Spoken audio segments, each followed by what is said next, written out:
ಇರುವಾಗ ಕಮಲಂ ಬಿರಿಯೆ ಕಮಲವು ಅರಳಲು ಪಾಡುವೆಳದುಂಬಿಗಳ್ ಮೊರೆಯೆ ದುಂಬಿಗಳು ಝೇಂಕಾರ ಮಾಡಲು ಚಕ್ರಂ ನೆರೆಯೆ.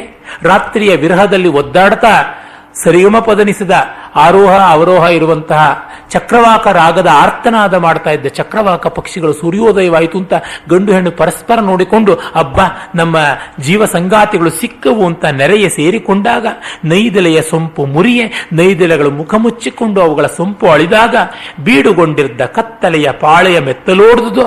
ಇಲ್ಲಿವರೆಗೂ ಕತ್ತಲೆ ಮುತ್ತಿಗೆ ಹಾಕಿತ್ತಲ್ಲ, ಆ ಮುತ್ತಿಗೆಯ ಪಾಳೆಯ ಕಿತ್ತುಕೊಂಡು ಹೋಯಿತು ಅಂತ ನೋಡಬೇಕು ಅನ್ನುವ ಕುತೂಹಲದಿಂದ ಪೂರ್ವ ದಿಕ್ಕಿನ ಕಡೆ ಇರುವ ಉದಯಾದ್ರಿ ಅಥವಾ ಉದಯ ಪರ್ವತದ ತುದಿಯನ್ನು ಹತ್ತಿ ನೋಡೋಣ ಅಂತ ಸೂರ್ಯ ಕಣ್ಣು ಬಿಟ್ಟಂತೆ ಸೂರ್ಯೋದಯವಾಯಿತು ಅಂತ ಹೇಳ್ತಾ ಇದ್ದಾನೆ. ಇಲ್ಲಿಂದ ಈ ಹೊತ್ತಿನ ಭಾಗ ಮುಗಿಸೋಣ. ಇವತ್ತು 14 ಸಂಧಿ ಮುಗಿಸೋಣ ಅಂದ್ಕೊಂಡ್ರೆ 2 ಸಂಧಿ 10 ಪದ್ಯ ಇರಲಿ ಎಷ್ಟ. ಇಂಥ ಕಾವ್ಯಗಳಿಗೆ ಎಲ್ಲೆಲ್ಲಿಯೂ ಚಿಕ್ಕ ಚಿಕ್ಕದಾಗಿ ಬರುವಂಥ ಸ್ವಾರಸ್ಯಗಳನ್ನ ಲೋಕ ಗಮನಿಸದೆ ಹೋಗುತ್ತಲ್ಲ, ಅದರ ಕಡೆಗೆ ಗಮನ ಸೆಳೆಯೋಣ ಅನ್ನುವುದು. ಆದ್ದರಿಂದ ವರ್ಣನೆಗಳ ಕಡೆಗೆ ಹೆಚ್ಚು ಬೆಲೆ ಕೊಟ್ಟೆ. ನಿನ್ನೆ ಒಂದು ಮಾತನ್ನು ಹೇಳಿದ್ದೆ, ಅಷ್ಟಾದಶ ವರ್ಣನೆಗಳು ಅಂತ ಬರುತ್ತವೆ ನಮ್ಮ ಕಾವ್ಯಗಳಲ್ಲಿ, ಅವುಗಳ ಬಗ್ಗೆ ಸ್ವಲ್ಪ ವಿಸ್ತರಿಸಿ ಹೇಳ್ತೀನಿ ಅಂತ. ಕಾವ್ಯ ವರ್ಣನೆಯಿಂದ ಆಗುವಂಥದ್ದು. ಪಾತ್ರಚಿತ್ರಣ, ವ್ಯಕ್ತಿಯ ಸ್ವರೂಪಗಳನ್ನು ನಿರ್ಮಾಣ ಮಾಡುವುದು, ಶೀಲ ಸ್ವಭಾವಗಳನ್ನು ರಮಣೀಯವಾಗಿ ನಮ್ಮ ಕಣ್ಣು ಮುಂದೆ ಬಿಚ್ಚಿ ತೋರುವುದು ಮುಖ್ಯ. ಆದರೆ ಅವಕ್ಕೆ ಒಂದು ಒಳ್ಳೆಯ ಪ್ರಕೃತಿಯ ನೇಪಥ್ಯ ಬೇಕು ಮತ್ತು ಇವಕ್ಕೆಲ್ಲಕ್ಕೂ ಬೇರೆ ಬೇರೆ ಸಂದರ್ಭಗಳು ಬೇಕು. ಅದನ್ನು ನಾವು ಈ ಅಷ್ಟಾದಶ ವರ್ಣನೆಗಳಲ್ಲಿ ಕಾಣ್ತೀವಿ. ಪ್ರಾಯಶಃ ಸಂಸ್ಕೃತ ಕಾವ್ಯ ಇದನ್ನು ರೂಪಿಸಿದಂತೆ ಜಗತ್ತಿನ ಯಾವ ಕಾವ್ಯವೂ ರೂಪಿಸಲಿಲ್ಲ. ಇವೆಲ್ಲ ಸಂಸ್ಕೃತ ಪರಂಪರೆಯಿಂದಲೇ ಬಂದದ್ದು. ಯಾವುದೇ ಒಂದು ಜೀವನ ವಿಧಾನವನ್ನು ತೆಗೆದುಕೊಂಡರೆ ಹಲವು ರಸಮಯವಾದ ಸಂದರ್ಭಗಳು, ಹಲವು ವಿಷಮ ಸಂದರ್ಭಗಳು ಬರ್ತವೆ. ಅವನ್ನೆಲ್ಲವನ್ನೂ ವರ್ಣಿಸಬೇಕು, ಸಮಗ್ರವಾದ ಜೀವನದ ಚಿತ್ರಣ ಬೇಕು ಅನ್ನುವುದು ಅಷ್ಟಾದಶ ವರ್ಣನೆಗಳ ಹಿಂದಿರುವ ತತ್ವ. ಅದ್ಯಾಕೆ 18 ಆಗಬೇಕು ಅಂತ ಇಲ್ಲ. ಆದರೆ ನಮ್ಮಲ್ಲಿ ಪರಂಪರೆಯಿಂದ ಕೆಲವು ಸಂಖ್ಯೆಗಳ ಬಗ್ಗೆ ಒಂದು ಕುತೂಹಲ ಉಂಟು. 18 ಅನ್ನೋದು ಒಂದು ವಿಶಿಷ್ಟವಾದ ಸಂಖ್ಯೆ ಅಂತ. ಆದರೆ 18 ಅಲ್ಲದೆ 22 ವರ್ಣನೆಗಳು, 24 ವರ್ಣನೆಗಳು ಅಂತ ಕೂಡ ಕನ್ನಡದ ತೆಲುಗಿನ ಲಾಕ್ಷಣಿಕರು ಮತ್ತೆ ವಿಸ್ತರಿಸಿದ್ದಾರೆ. ಒಟ್ಟಿನಲ್ಲಿ ಸಮೃದ್ಧವಾಗಿ ವರ್ಣನೆಗಳು ಬೇಕು. ಯಾವ್ಯಾವು? ನಗರದ ವರ್ಣನೆ ಬೇಕು. ಒಂದು ನಗರದ ವರ್ಣನೆ ಅಂದರೆ ಒಂದು ಸಮಾಜದ ಚಿತ್ರಣ ಆಗುತ್ತದೆ. ಸಮುದ್ರದ ವರ್ಣನೆ ಬೇಕು. ಸಮುದ್ರಕ್ಕಿಂತ ದೊಡ್ಡ ಭೂಮಿಯ ಮೇಲಿರುವ ಪ್ರಕೃತಿಯ ವಿಸ್ತಾರ ಮತ್ತಿನ್ಯಾವುದೂ ಇಲ್ಲ. ಅದರೊಳಗೆ ಭೂಮಿಗಿಂತ ಹೆಚ್ಚಿನ ಸೃಷ್ಟಿ ವೈವಿಧ್ಯ ಇದೆ ಎನ್ನುವುದನ್ನು ನಾವು ಕಂಡಿದ್ದೀವಿ. ಗೋವಿಂದ ಪೈಗಳು ಅವರ ಪ್ರಭಾಸ ಅನ್ನುವ ಒಂದು ಅಪೂರ್ಣ ಕಾವ್ಯದಲ್ಲಿ ಅದ್ಭುತವಾಗಿ ಸಮುದ್ರವನ್ನು ವರ್ಣಿಸ್ತಾರೆ. ಆ ಕಾಲ ನಿನ್ನಯ ಬಳಿಗೆ ಕಾಲನೂರಂ, ಕಾಲ ನಿನ್ನನ್ನು ಹತ್ತಿರ ಬಂದು ನಿನ್ನ ಜೀವನವನ್ನು ಸೆಳೆದೊಯ್ಯಬೇಕು ಅಂತ ಪ್ರಯತ್ನಿಸೋಕ್ಕೆ ಆಗೋದಿಲ್ಲ. ನೀನು ಅವಿಕಾರಿಯಾಗಿ ಅವಿನಾಶಿಯಾಗಿ ಇದ್ದೀಯ. ಇಡೀ ಪ್ರಕೃತಿಯನ್ನ ಪ್ರತಿಫಲಿಸುವಂತಹ ಬಿರುಕಿಲ್ಲದ ಕನ್ನಡಿ ನೀನು ಅಂತ. ನೀರಿನಲ್ಲಿ ಎಲ್ಲವೂ ಪ್ರತಿಬಿಂಬಿಸುತ್ತದೆ, ಮತ್ತೆ ಅಂಥ ಒಂದು ದಿವ್ಯವಾದ ಕನ್ನಡಿ ಒಡೆದು ಹೋಗೋದಿಲ್ಲ ಅಂತ ತುಂಬ ಸುಂದರವಾಗಿ ಚಿತ್ರಿಸ್ತಾರೆ. ಸಮುದ್ರ ಆ ರೀತಿಯಾದ ನಗರ, ಅರ್ಣವ ಸಮುದ್ರ. ಶೈಲ ಪರ್ವತ, ಪರ್ವತದಲ್ಲಿ ಪ್ರಕೃತಿಯ ಮತ್ತೊಂದು ಮುಖವಾದ ಉನ್ನತಿ, ಜೊತೆಗೆ ಪರ್ವತದ ತಪ್ಪಲಿನ ದಟ್ಟವಾದ ಕಾಡುಗಳು, ಆಮೇಲೆ ಅಲ್ಲಿಯ ಪ್ರಾಣಿ ಸಂಕುಲ, ಪಕ್ಷಿ ಸಂಕುಲ, ಇವುಗಳೆಲ್ಲವೂ ಕೂಡ ಬರುವಂಥದ್ದು. ನಗರ, ಅರ್ಣವ, ಶೈಲ, ವನ, ಕಾಂತಾರ. ಆಮೇಲೆ ಬೇಟೆಯ ವರ್ಣನೆ. ಈ ಬೇಟೆಯ ವರ್ಣನೆಯಲ್ಲಿ ಪ್ರಾಣಿಗಳಿಗೂ ಮನುಷ್ಯರಿಗೂ ಇರುವ ಸಂಘರ್ಷ, ವನ ಮತ್ತು ಜೀವನದ ನಡುವೆ ಇರುವ ತಿಕ್ಕಾಟ, ಅದು ಕೂಡ ಗೊತ್ತಾಗುವಂಥದ್ದು. ಮೃಗಯ ಅಂತ ಕರೀತಾರೆ. ಆಮೇಲೆ ಋತು, ನನಗೆ ಬಹಳ ಇಷ್ಟವಾದಂತಹದ್ದು ಋತು ವರ್ಣನೆ. ಈ ಪ್ರಕೃತಿ, ದೇಶ, ಸ್ಪೇಸ್ಗೆ ಸಂಬಂಧಪಟ್ಟ ಪ್ರಕೃತಿ ಕಾಲದಲ್ಲಿ ಹೇಗೆ ಬದಲಾಗ್ತಾ ಹೋಗುತ್ತೆ ಎನ್ನುವುದನ್ನು ತೋರಿಸುವಂಥದ್ದು. The interaction of time with space is ಋತು ಅಂತ ಕರೆಯಬಹುದು. ಅದು ಕೆಲವು ಕವಿಗಳು ಒಂದೊಂದು ಋತುವನ್ನು ವರ್ಣಿಸಿದರೆ, ಕೆಲವರು 6 ಋತುಗಳನ್ನು ವರ್ಣಿಸ್ತಾರೆ. ಲಕ್ಷ್ಮೀಶ ಅಂಥವನು 6 ಋತುವನ್ನು ಕೂಡ ವರ್ಣಿಸ್ತಾನೆ. ನಗರ, ಅರ್ಣವ, ಶೈಲ, ಋತು, ವನ ಮತ್ತು ಮೃಗಯ, ಈ ಥರದ್ದೆಲ್ಲದರೊಳಗೆ ಈ ಋತು ತುಂಬ ಸ್ವಾರಸ್ಯಕಾರಿಯಾದದ್ದು. ಆಮೇಲೆ ಸೂರ್ಯೋದಯ, ಸೂರ್ಯಾಸ್ತ, ಚಂದ್ರೋದಯ, ಆಮೇಲೆ ಅಲ್ಲಿಯೇ ಬರುವಂಥ ಇನ್ನ ಕೆಲವು ಪ್ರಕೃತಿ ವ್ಯಾಪಾರಗಳು, ಕತ್ತಲೆ ಹೇಗೆ ಆವರಿಸುತ್ತದೆ, ಆಮೇಲೆ ಚಂದ್ರ ಹೇಗೆ ಅಸ್ತಂಗತನಾಗ್ತಾನೆ, ಇವೆಲ್ಲವೂ ಬರುತ್ತವೆ. ಈ 9 ಆದ ಮೇಲಿಂದ ಇನ್ನು ಬದುಕಿಗೆ ಸಂಬಂಧಪಟ್ಟದ್ದು, ಮಾನವರ ಇಂಟ್ರಾಕ್ಷನ್ ಇಂದ ಬರುವಂಥದ್ದು. ಬೇಟೆಯೂ ಹಾಗೇನೆ. ಪುಷ್ಪಾವಚಯ, ಕಾಡಿಗೆ ಹೋಗಿ ಉದ್ಯಾನಕ್ಕೆ ಹೋಗಿ ಹೂಗಳನ್ನು ಹೆಣ್ಣು ಮಕ್ಕಳು ಬಿಡಿಸುವುದು. ಗಂಡಸರು ಬೇಟೆ ಆಡುವುದು ಹೇಗೋ, ಹೆಂಗಸರು ಉದ್ಯಾನಕ್ಕೆ ಹೋಗಿ ಹೂ ಬಿಡಿಸುವುದು ಹಾಗೇನೆ. ಅದನ್ನು ಒಂದು ವರ್ಣನೆ ಮಾಡ್ತಾರೆ, ಪುಷ್ಪಾವಚಯ ಅಂತ. ಅದಾದ ಮೇಲೆ ಮಧುಪಾನ ಗೋಷ್ಠಿ ಉಂಟು. ನಮ್ಮ ಭಾರತೀಯರು ಟೀಟೋಟ್ಲರ್ಸ್ ಏನಲ್ಲ. ಈ ವೇದಿಕೆಯಲ್ಲಿ ಹಲವು ಬಾರಿ ಹೇಳಿದ್ದೆ, ಪುಷ್ಕಲವಾಗಿ ಮದ್ಯಪಾನ ಇದ್ದದ್ದೇ ಏನ್ಷಿಯಂಟ್ ಇಂಡಿಯಾದಲ್ಲಿ. ಕೆಲವರು ಮಾಡ್ತಾ ಇರಲಿಲ್ಲ, ಅನೇಕರು ಮಾಡ್ತಾ ಇದ್ರು. ಈ ತರಹ ಉಂಟು. ಆ ಒಂದು ಗೋಷ್ಠಿ ವರ್ಣನ ಮಾಡುವಂಥದ್ದು ಮಧುಪಾನ ಅಂತ. ಮತ್ತೆ ವಿವಾಹ, ಪುತ್ರೋತ್ಸವ, ವಿಯೋಗ, ಇದೆಲ್ಲ ಬದುಕಿನಲ್ಲಿ ನಡೆಯುವಂಥ ಘಟ್ಟಗಳು. ಆಮೇಲೆ ಇದು 13 ಆದ ಮೇಲೆ ಇನ್ನು ಮುಂದೆ ಬರುವಂಥದ್ದು ಸಂಧಿ, ಟ್ರೀಟಿ ಮಾಡಿಕೊಳ್ಳೋದು, ವಿಗ್ರಹ, ಯುದ್ಧ, ಅದಕ್ಕೆ ಬೇಕಾಗಿರುವಂಥ ಪ್ರಯಾಣ, ಆಮೇಲೆ ಮಂತ್ರಾಲೋಚನೆ ಮತ್ತು ನಾಯಕಾಭ್ಯುದಯ. Finally hero coming out with victory and a triumph of victory. ಹೀಗೆ 18 ಸಾಮಾನ್ಯವಾದ ವರ್ಣನೆಗಳು. ಇವಲ್ಲದೆ ಇನ್ನೂ ಪ್ರಭೇದಗಳನ್ನು ಮಾಡಿಕೊಂಡು ಪುಷ್ಪ ಲಾವಿಯರ ವರ್ಣನೆಗಳು ಅಂತ, ಹೂಮಾಲೆಯನ್ನು ಕಟ್ಟಿ ಅದನ್ನು ಮಾರುವಂತಹ ಹೆಣ್ಣು ಮಕ್ಕಳ ವರ್ಣನೆಗಳು. ಲಕ್ಷ್ಮೀಶ ಅದನ್ನು ಕೂಡ ಮಾಡ್ತಾನೆ. ಮತ್ತು ಈ ಯಾವುದನ್ನು ನಾವು ವೇಶ್ಯಾವಾಟಿಕೆ ಅಂತ ಕರಿತೀವಿ, ಅದರ ವರ್ಣನೆಯನ್ನು ಕೂಡ ಮಾಡುವುದು. ಅದರೊಳಗೆ ಅಶ್ಲೀಲತೆ ಏನಿಲ್ಲ, ಅದು ಒಂದು ಜೀವನದ ಪದ್ಧತಿಯಾಗಿತ್ತು, ಅದೊಂದು ಸಂಸ್ಕೃತಿಯ ಮುಖವೂ ಆಗಿತ್ತು. ಈ ಥರದ್ದೆಲ್ಲ ಸೇರಿಸಿಕೊಂಡು 22ರಿಂದ 24ರವರೆಗೆ ಕನ್ನಡ ಕವಿಗಳು, ತೆಲುಗು ಕವಿಗಳು ಬೆಳೆಸಿಕೊಂಡಿದ್ದಾರೆ. ಇಲ್ಲಿ ನೋಡಿ, ಬದುಕಿನ ಎಷ್ಟು ಮುಖಗಳು ಕಾಣಿಸುತ್ತವೆ, ಯಾವ್ಯಾವ ರೀತಿಯ ಜನ, ಯಾವ್ಯಾವ ರೀತಿಯ ಮನ, ಇದೆಲ್ಲ ಉಂಟು. ಆದ್ದರಿಂದ ಅಷ್ಟಾದಶ ವರ್ಣನೆಗಳಿಗೆ ಅವುಗಳದೇ ಆದಂಥ ಸ್ವಾರಸ್ಯ ಇದೆ, ಔಚಿತ್ಯ ಇದೆ, ಮೌಲ್ಯ ಇದೆ. ಇವತ್ತು ಬಹಳ ಸಕ್ಸಸ್ಫುಲ್ ಆಗಿರ್ತಕ್ಕಂಥ ಒಂದು ನಾವೆಲ್ಲನ್ನು ನೋಡಿ, ಉದಾಹರಣೆಗೆ ಇತ್ತೀಚೆಗೆ ಬಂದಂತಹ, ಅಂದರೆ ಭೈರಪ್ಪನವರ ಮಂದ್ರ ಕಾದಂಬರಿಯನ್ನು ತೆಗೆದುಕೊಂಡ್ರೆ, ಅಲ್ಲಿ ಅಮೆರಿಕಾದ ಮೊದಲಿಗೆ ಆರಂಭವಾಗುವಂಥದ್ದೇನೆ ಸನ್ನಿವೇಲ್ ಹತ್ತಿರದ ಒಂದು ಬೆಟ್ಟದ ತಪ್ಪಲಿನ ಮನೆಯ ವರ್ಣನೆಯಿಂದ ಆರಂಭವಾಗುತ್ತೆ. ಆ ಬೆಟ್ಟದ ತಪ್ಪಲು, ಅದರ ವರ್ಣನೆಯನ್ನು ಆರಂಭ ಮಾಡ್ತಾರೆ. ಅಮೆರಿಕನ್ ಸಿಟೀಸ್ ವರ್ಣನೆ ಬರುತ್ತೆ. ಲಾಸ್ ವೆಗಾಸ್ನ ರೀತಿಯಲ್ಲಿಯೇ ಮತ್ತೊಂದು ಕ್ಯಾಸಿನೋ ಪ್ರಪಂಚ ನ್ಯೂ ಜೆರ್ಸಿಯಲ್ಲಿರುತ್ತೆ. ಅಲ್ಲಿ ಜೂಜಾಟದಲ್ಲಿ ಜೂಜಿನಲ್ಲಿ ತಾನು ಸಂಪಾದಿಸಿರ್ತಕ್ಕಂಥ ಸುಮಾರು $20,000-25,000 ಆ ಕಥಾ ಮುಖ್ಯ ಪಾತ್ರ ಮೋಹನ್ ಲಾಲ್ ಕಳ್ಕೊಳ್ಳೋದನ್ನು ವರ್ಣನೆ ಮಾಡ್ತಾರೆ. ಅದು ಮುಂದೆ ಬರುವಂಥದ್ದು.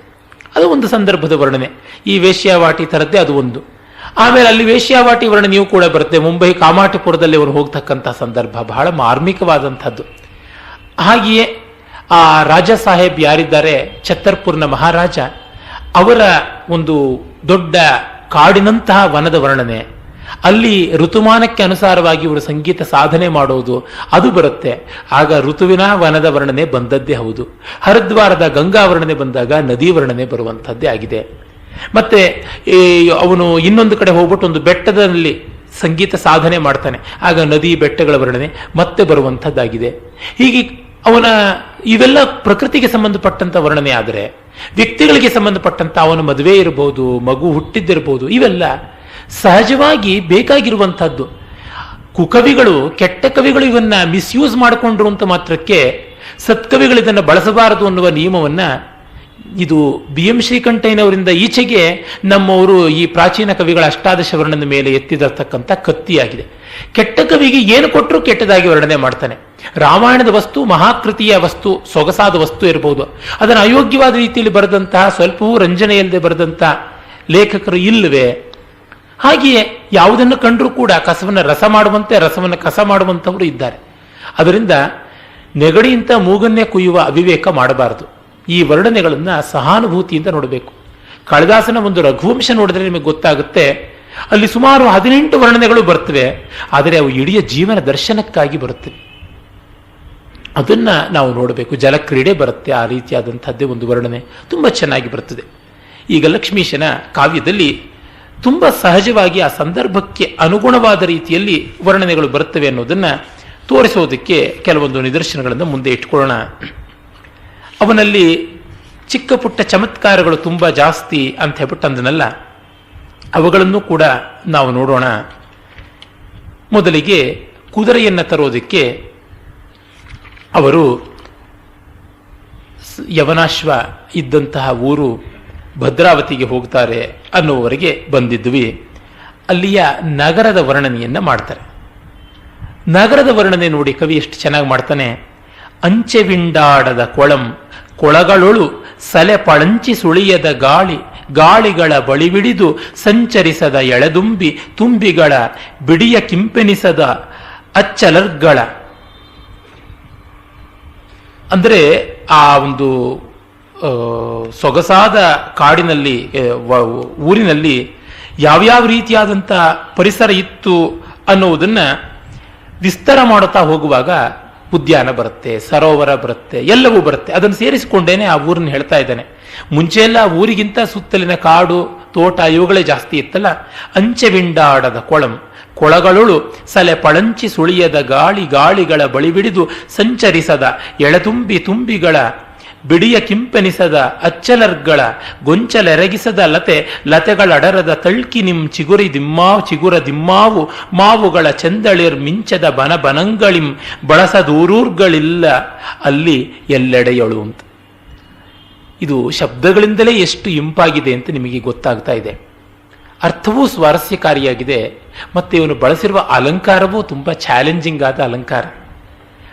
ಆ ಒಂದು ಯವನಾಶ್ವನ ರಾಜ್ಯ ಹೇಗಿತ್ತು ಅಂದರೆ ಅಲ್ಲಿ ಒಂದು ಕೊಳವನ್ನು ತೆಗೆದುಕೊಂಡ್ರೆ ಅಂಚೆವಿಂಡಾಡದ ಕೊಳಂ, ಹಂಸಗಳು ಓಡಾಡದೇ ಇರುವ ಕೊಳ ಇರಲಿಲ್ಲ. ಅಂದ್ರೆ ಪ್ರತಿಯೊಂದು ಕೊಳದಲ್ಲಿಯೂ ಹಂಸಗಳು ಓಡಾಡ್ತಾ ಇದ್ದುವು ಅಂತ. ವಾಟರ್ ಪೊಲ್ಯೂಷನ್ ಆದರೆ ಅಲ್ಲಿ ಹಂಸವೂ ಇರೋಲ್ಲ, ಕೊಕ್ಕರೆಯೂ ಇರೋದಿಲ್ಲ. ನೀವು ನೋಡಿರಬಹುದು ಈಚೆಗೆ ನಮ್ಮ ಹಲಸೂರಿನ, ಅದು ಹಲಸೂರು ಅನ್ನಬಾರದು ಹಲಸೂರು, ತಮಿಳರು ಅಲ್ಲಿಗೆ ಬಂದು ಜಾಸ್ತಿ ಸೇರಿಕೊಂಡ ಮೇಲೆ ಅವರಿಗೆ ಅಕಾರಕ್ಕೆ ಹಕಾರಕ್ಕೆ ವ್ಯತ್ಯಾಸ ಗೊತ್ತಾಗಿದೆ. ಹಲಸು ತುಂಬಾ ಬೆಳೆಯುವ ಊರು ಹಲಸೂರು ಅಂತಾಗಿ ಈಗ ಬೇಕಾದ್ರೆ ಹೊಲಸೂರು ಅಂತ ಕರೆಯುವಂತೆ ಆಯಿತು. ಆ ಡ್ರೈನೇಜ್ ಎಲ್ಲ ಸೇರಿಕೊಂಡು ಟನ್ನುಗಟ್ಟಲೆ ಮೀನುಗಳು ಸತ್ತು ಹೋದದ್ದನ್ನು ನಾವೆಲ್ಲ ಬಲ್ಲೆವು. ಹಾಗಾಗದೆ ನೀರಿನ ಶುದ್ಧಿಗೆ ಆ ರಾಜಹಂಸಗಳು ಓಡಾಡುವ ರೀತಿ. ರಾಜಹಂಸಗಳು ಕೆಸರಿರುವಲ್ಲಿ, ಕೊಳೆ ಇರುವಲ್ಲಿ, ಮೈಲಿಗೆ ಇರುವಲ್ಲಿ ಇರುವುದಿಲ್ಲ ಅಂತ ಪ್ರತೀತಿ. ಹಾಗಾಗಿ ಪ್ರತಿಯೊಂದು ಸರೋವರದಲ್ಲಿ ಹಂಸಗಳು ಓಡಾಡದ ಕೊಳಗಳಿಲ್ಲ. ಕೊಳಗಳು ಸಲೆ ಪಳಂಚಿ ಸುಳಿಯದ ಗಾಳಿ. ಪಳಂಚು ಅಂದರೆ ರಭಸದಿಂದ ತಾಗುವಂಥದ್ದು, ಸರಿಯಾಗಿ ಬೀಸಿಕೊಂಡು ಹೋಗುವಂಥ ಗಾಳಿ ಓಡಾಡದೇ ಇರತಕ್ಕಂತಹ ಕೊಳ ಇಲ್ಲ, ಹಂಸ ಇಲ್ಲದ ಕೊಳ ಇಲ್ಲ. ಮತ್ತೆ ಕೊಳಗಳಲ್ಲಿ ಗಾಳಿ ಸುಳಿದೇ ಇರ್ತಾ ಇರಲಿಲ್ಲ ಅಂತ. ಹಂಸದ ಕೊಳದಾದ್ಮೇಲೆ ಕೊಳದಲ್ಲಿ ಗಾಳಿ ಸುಳಿಯದೇ ಇರ್ತಿರ್ಲಿಲ್ಲ ಅಂತ. ಸಫೋಕೇಟಿಂಗ್ ಆಗಿರ್ತಿರ್ಲಿಲ್ಲ, ಶೀತಲವಾಗಿ ಗಾಳಿ ಬೀಸಿ ಅಲ್ಲಿಯ ಶೀಕರಗಳನ್ನು, ತುಂತುರು ಹನಿಗಳನ್ನು ತೆಗೆದುಕೊಂಡು ಹೋಗ್ತಾ ಇತ್ತು. ಗಾಳಿಗಳ ಬಳಿಬಿಡಿದು ಸಂಚರಿಸದ ಎಳೆದುಂಬಿ ಅಂದ್ರೆ ಮರಿ ದುಂಬಿಗಳು, ಆ ಗಾಳಿಗೆ ತೇಲಿಕೊಂಡು ಹೋಗುವಂತ ದುಂಬಿಗಳಿಲ್ಲದೆ ಇರತಕ್ಕಂಥ ಯಾವ ಬ್ರೀಸು ಇರ್ತಾ ಇರಲಿಲ್ಲ ಅಂತ. ಮತ್ತೆ ತುಂಬಿಗಳ ಬಿಡಿಯಕ್ಕೆ ಇಂಪೆನಿಸದ ಅಚ್ಚಲರ್ಗಳ ಗೊಂಚಲ್ ಎರಗಿಸದ ಲತೆ. ಹಾಗೆ ತುಂಬಿಗಳ ಬಿಗುಮಾನವನ್ನ ಕರಗಿಸಿ ನಮ್ಮ ಕಡೆಗೆ ಬಾ ಅಂತ ಹೇಳಿ ಒಲಿಸಿಕೊಳ್ಳದೇ ಇರುವ ಪುಷ್ಪಗುಚ್ಛಗಳು ಇಲ್ಲದೆ ಇರತಕ್ಕಂಥ ಬಳ್ಳಿಗಳಿರಲಿಲ್ಲ. ಹಾಗೆ ಲತೆಗಳ ಎಡರದ ತಳ್ಕಿ ನಿಮ್ ಚಿಗುರದ ಇಮ್ಮಾವು. ಹಾಗೆ ಇಂಥ ಬಳ್ಳಿಗಳು ಸುತ್ತಿಕೊಳ್ಳದೆ ಇರತಕ್ಕಂಥ ಮಾವಿನ ಮರಗಳಿರಲಿಲ್ಲ. ಅದು ಇಮ್ಮಾವು, ಸಿಹಿ ಮಾವು, ಹುಳಿ ಮಾವಲ್ಲ, ಸಿಹಿ ಮಾವು. ಬೆಂಗಳೂರಿನಲ್ಲಿದೆ ಅಷ್ಟೇ ಹುಳಿ ಮಾವು, ಆದರೆ ಅಲ್ಲಿ ಇರಲಿಲ್ಲ ಸಿಹಿ ಮಾವು. ಮಾವುಗಳ ಚಂದಳಿರ್ ಮಿಂಚದ ಬನಗಳು. ಹಾಗೆ ಚಿಗುರದ ಮಾವು ಇಲ್ಲದ ಬನಗಳಿರಲಿಲ್ಲ, ಉದ್ಯಾನಗಳು. ಮತ್ತೆ ಇಂತಹ ಬನಗಳು, ಉದ್ಯಾನಗಳು, ಕಾಡುಗಳು ಇಲ್ಲದ ಊರುಗಳು ಇಲ್ಲ ಅವನ ರಾಜ್ಯದಲ್ಲಿ ಅಂತ. ಕೊಳದಿಂದ ಊರಿನ ರಾಜ್ಯದವರೆಗೆ ತೆಗೆದುಕೊಂಡು ಹೋಗ್ತಾನೆ. ಒಂದರಿಂದ ಇನ್ನೊಂದಕ್ಕೆ, ಮತ್ತೊಂದಕ್ಕೆ, ಇನ್ನೊಂದಕ್ಕೆ ಚೈನು. ಈ ಹೊಲಿಗೆಯಲ್ಲಿ ಟಿಬ್ಬಿ ಹೊಲಿಗೆ, ಚೈನ್ ಹೊಲಿಗೆ ಅಂತೆಲ್ಲ ಉಂಟು. ಆ ಥರದ್ದು ಇದೊಂದು ಚೈನ್ ಹೊಲಿಗೆ ಪೋಣಿಸಿಕೊಂಡು ಹೋಗುವುದು. ಇದನ್ನ ಸಂಸ್ಕೃತದಲ್ಲಿ ಏಕಾವಳಿ ಅಲಂಕಾರ ಅಂತ ಕರೀತಾರೆ. ಏಕಾವಳಿ ಅಂದ್ರೆ ಒಂದು ಸರ, ಒಂದೇ ಎಳೆ ಸರ, ಒಂದೆಳೆ ಸರಕ್ಕೆ ಏಕಾವಳಿ ಅಂತ ಕರೀತಾರೆ. ಹಾಗೆ ಬೇರೆ ಬೇರೆ ಎಳೆಗಳ ಸರಗಳು ಉಂಟು. ಈ ಕಾಲದವ್ರಿಗೆ ಗೊತ್ತಾದರೆ ಅದನ್ನು ಮಾಡಿಸ್ಕೊಳ್ಳೋವರೆಗೂ ಬಿಡೋದಿಲ್ಲ ಅಂತ. 100 ಎಳೆಗಳ ದೇವಚ್ಛಂದ ಅಂತ ಒಂದು ಹಾರ. ಇದು ಯಾಕೋ ಗಂಜಾಮ್ ಅಂತವರಿಗೆ ಐಡಿಯಾ ಬಂದಿಲ್ಲ ಅನ್ಸುತ್ತೆ, ಬಂದರೆ ಅದನ್ನು ಮಾಡಿಬಿಡ್ತಾರೆ. ದೇವಚ್ಛಂದ, ಪ್ರತಿಚ್ಛಂದ ಮೊದಲಾದಂತಹ ಅನೇಕ ಸರಗಳು ಉಂಟು. ಭಾರತೀಯರ ಒಡವೆಗಳ ಹೆಸರುಗಳೇ ಬಹಳ ಸ್ವಾರಸ್ಯಕಾರಿಯಾಗಿರುವಂಥದ್ದು. ಅದಕ್ಕೆ ಒಂದು ಭಾಷಣ ಮಾಡಬಹುದು ಬಿಡಿ. ಈ ಏಕಾವಳಿ ಅಲಂಕಾರದ ಸ್ವಾರಸ್ಯ ಒಂದರಿಂದ ಇನ್ನೊಂದಕ್ಕೆ ಲಿಂಕ್. ತುಂಬಾ ಕಷ್ಟ ಈ ರೀತಿಯಾದ ಅಲಂಕಾರವನ್ನು ಬಳಸಿಕೊಂಡು ಪದ್ಯ ಬರೆಯೋದು. ಈ ಪದ್ಯಕ್ಕೆ ಮೂಲ ಸಂಸ್ಕೃತದಲ್ಲಿ ಭಟ್ಟಿ ಅಂತ ಒಬ್ಬ ಕವಿ ಇದ್ದ. ಅವನು ವ್ಯಾಕರಣದ ವಿದ್ವತ್ತೆಯನ್ನೇ ಪ್ರದರ್ಶನ ಮಾಡೋದಕ್ಕೆ ಒಂದು ಕಾವ್ಯ ಬರೆದ, ರಾವಣವಧ ಅಂತ, ರಾಮಾಯಣದ ಕಥೆ. ಆದರೆ ರಾಮಾಯಣದ ಕಥೆಯ ಮೂಲಕ ವ್ಯಾಕರಣವನ್ನು ಪಾಠ ಹೇಳೋದಕ್ಕೋಸ್ಕರ ಬರೆದಿದ್ದಾನೆ. ಅಲ್ಲಿ ಪ್ರಸನ್ನಕಾಂಡ ಅಂತ ಒಂದು, ರಾಮಾಯಣದಲ್ಲಿ ಬಾಲಕಾಂಡ, ಅಯೋಧ್ಯಕಾಂಡ ಇದೆ, ಆದರೆ ಪ್ರಸನ್ನಕಾಂಡ ಇಲ್ಲ. ಅದು ವ್ಯಾಕರಣ ದೃಷ್ಟಿಯಿಂದ ಕಾಂಡ. ಪ್ರಸನ್ನಕಾಂಡ ಅಂದ್ರೆ ತೊಡಕಿಲ್ಲದೆ ಸಿಂಪಲ್ ಆಗಿರುವ ಭಾಷೆಯಲ್ಲಿ ಬರೆದದ್ದು ಅಂತ. ಆ ಪ್ರಸನ್ನಕಾಂಡದಲ್ಲಿ ಅವನು ಅಲಂಕಾರಗಳ ನಿರೂಪಣೆಗೋಸ್ಕರ ಮಾಡ್ತಾನೆ ಒಂದು ವರ್ಣನೆಯನ್ನ. ಆ ವರ್ಣನೆಯಲ್ಲಿ ನತಜ್ಜಲಂ ಎನ್ನ ಸುಚಾರು ಪಂಕಜಂ ಅಂತ ಆರಂಭ ಮಾಡಿಕೊಂಡು, ಕಮಲಗಳಿಲ್ಲದ ಸರೋವರಗಳಿಲ್ಲ, ದುಂಬಿಗಳಿಲ್ಲದ ಕಮಲಗಳಿಲ್ಲ, ಗುಂಜಾರವ ಮಾಡದಂತಹ ದುಂಬಿಗಳಿಲ್ಲ, ಮನಸ್ಸನ್ನು ಅಪಹರಣ ಮಾಡದೇ ಇರತಕ್ಕಂಥ ಗುಂಜಾರವ ಇಲ್ಲ ಅಂತ ಈ ರೀತಿಯಾದ ಲಿಂಕ್ ಕೊಟ್ಕೊಂಡು ಬರೀತಾನೆ. ಆ ಪದ್ಯದ ಐಡಿಯಾನ ತೆಗೆದುಕೊಂಡು ಇವನು ಇನ್ನೂ ಸುಂದರವಾಗಿ ವಿಸ್ತರಿಸಿ ಬರೆದಿದ್ದಾನೆ. ಮುಂದೆ ಹೇಳ್ತಾನೆ, ಸ್ವಲ್ಪ ಆಫ್ ಮಾಡ್ಬಿಡ್ತೀರ, ತುಂಬಾ ಸುಖವನ್ನು ಸಹಿಸೋಕ್ಕಾಗಲ್ಲ. ಬೆಳೆಯದ ಪೊಲಂಗಳಂ ಬೆಳ್ದಾವರೆಗಳು ಬೆಳ್ದಾವರೆಗಳು ಅಲರ್ದಳೆಯದ ಕೊಳಂಗಳಂ ಮಣಿಶಿಲಾ ರೋಚಿಯಂ ಪೊಳೆಯದ ಅಚಲಂಗಳಂ ತರುಣಾರುಣ ಪ್ರಭಾಲಕ್ಷ್ಮಿಯಂ ನಗುವಂತಿರೆ ತಳೆಯದ ಬನಂಗಳಂ ಕಿವಿಯೋಳಿಡಿದಾಸರಂ ಕಳೆಯದ ಸ್ವನಂಗಳಂ ಮನ ಕನವರತ ಸುಖಂ ಮೊಳೆಯದ ಜನಂಗಳಂ ಮುಳಿದರ್ ಅರಸಲಾಂ ಕಾಣೆನ ಮಹೀಮಂಡಲದೊಳು. ಮತ್ತೆ ಸೊಗಸಾದ ಕನ್ನಡದ ಮೃದುವಾದ ಶಯ್ಯ ಸೌಭಾಗ್ಯ. ಬೆಳೆಯದ ಪೊಲಂಗಳಂ, ಅಲ್ಲಿ ಬೆಳೆಯಾಗದೇ ಇರುವ ಹೊಲಗಳು ಇಲ್ಲ. ಬೆಳ್ದಾವರೆಗಳು ಅಲರ್ದಳೆಯದ ಕೊಳಂಗಳಂ, ಹಾಗೆ ಬಿಳಿಯ ತಾವರೆಗಳು ಲಿಲ್ಲೀಸ್, ಅವು ಅರಳದೇ ಇರತಕ್ಕಂಥ ಕೊಳಗಳನ್ನ. ಮಣಿಶಿಲಾರೋಚಿಯಂ ಪೊಳೆಯದ ಅಚಲಂಗಳಂ, ಬೇರೆ ಬೇರೆ ಮಣಿಗಳು, ಬೇರೆ ಬೇರೆ ಒಳ್ಳೆಯ ಗ್ರಾನೈಟು ಸಿಗದೇ ಇರುವಂತಹ ಬೆಟ್ಟಗಳಲ್ಲಿ ಇರಲಿಲ್ಲ. ತರುಣಾರುಣ ಪ್ರಭಾಲಕ್ಷ್ಮಿಯಂ ನಗುವಂತಿರೆ ತಳೆಯದ ಬನಂಗಳಂ, ವನದೇವತೆಯ ಸೌಭಾಗ್ಯ ಲಕ್ಷ್ಮಿಯನ್ನು ತುಂಬಿಕೊಂಡಿರುವಂತೆ ಇಲ್ಲದ ಕಾಡುಗಳಿರಲಿಲ್ಲ.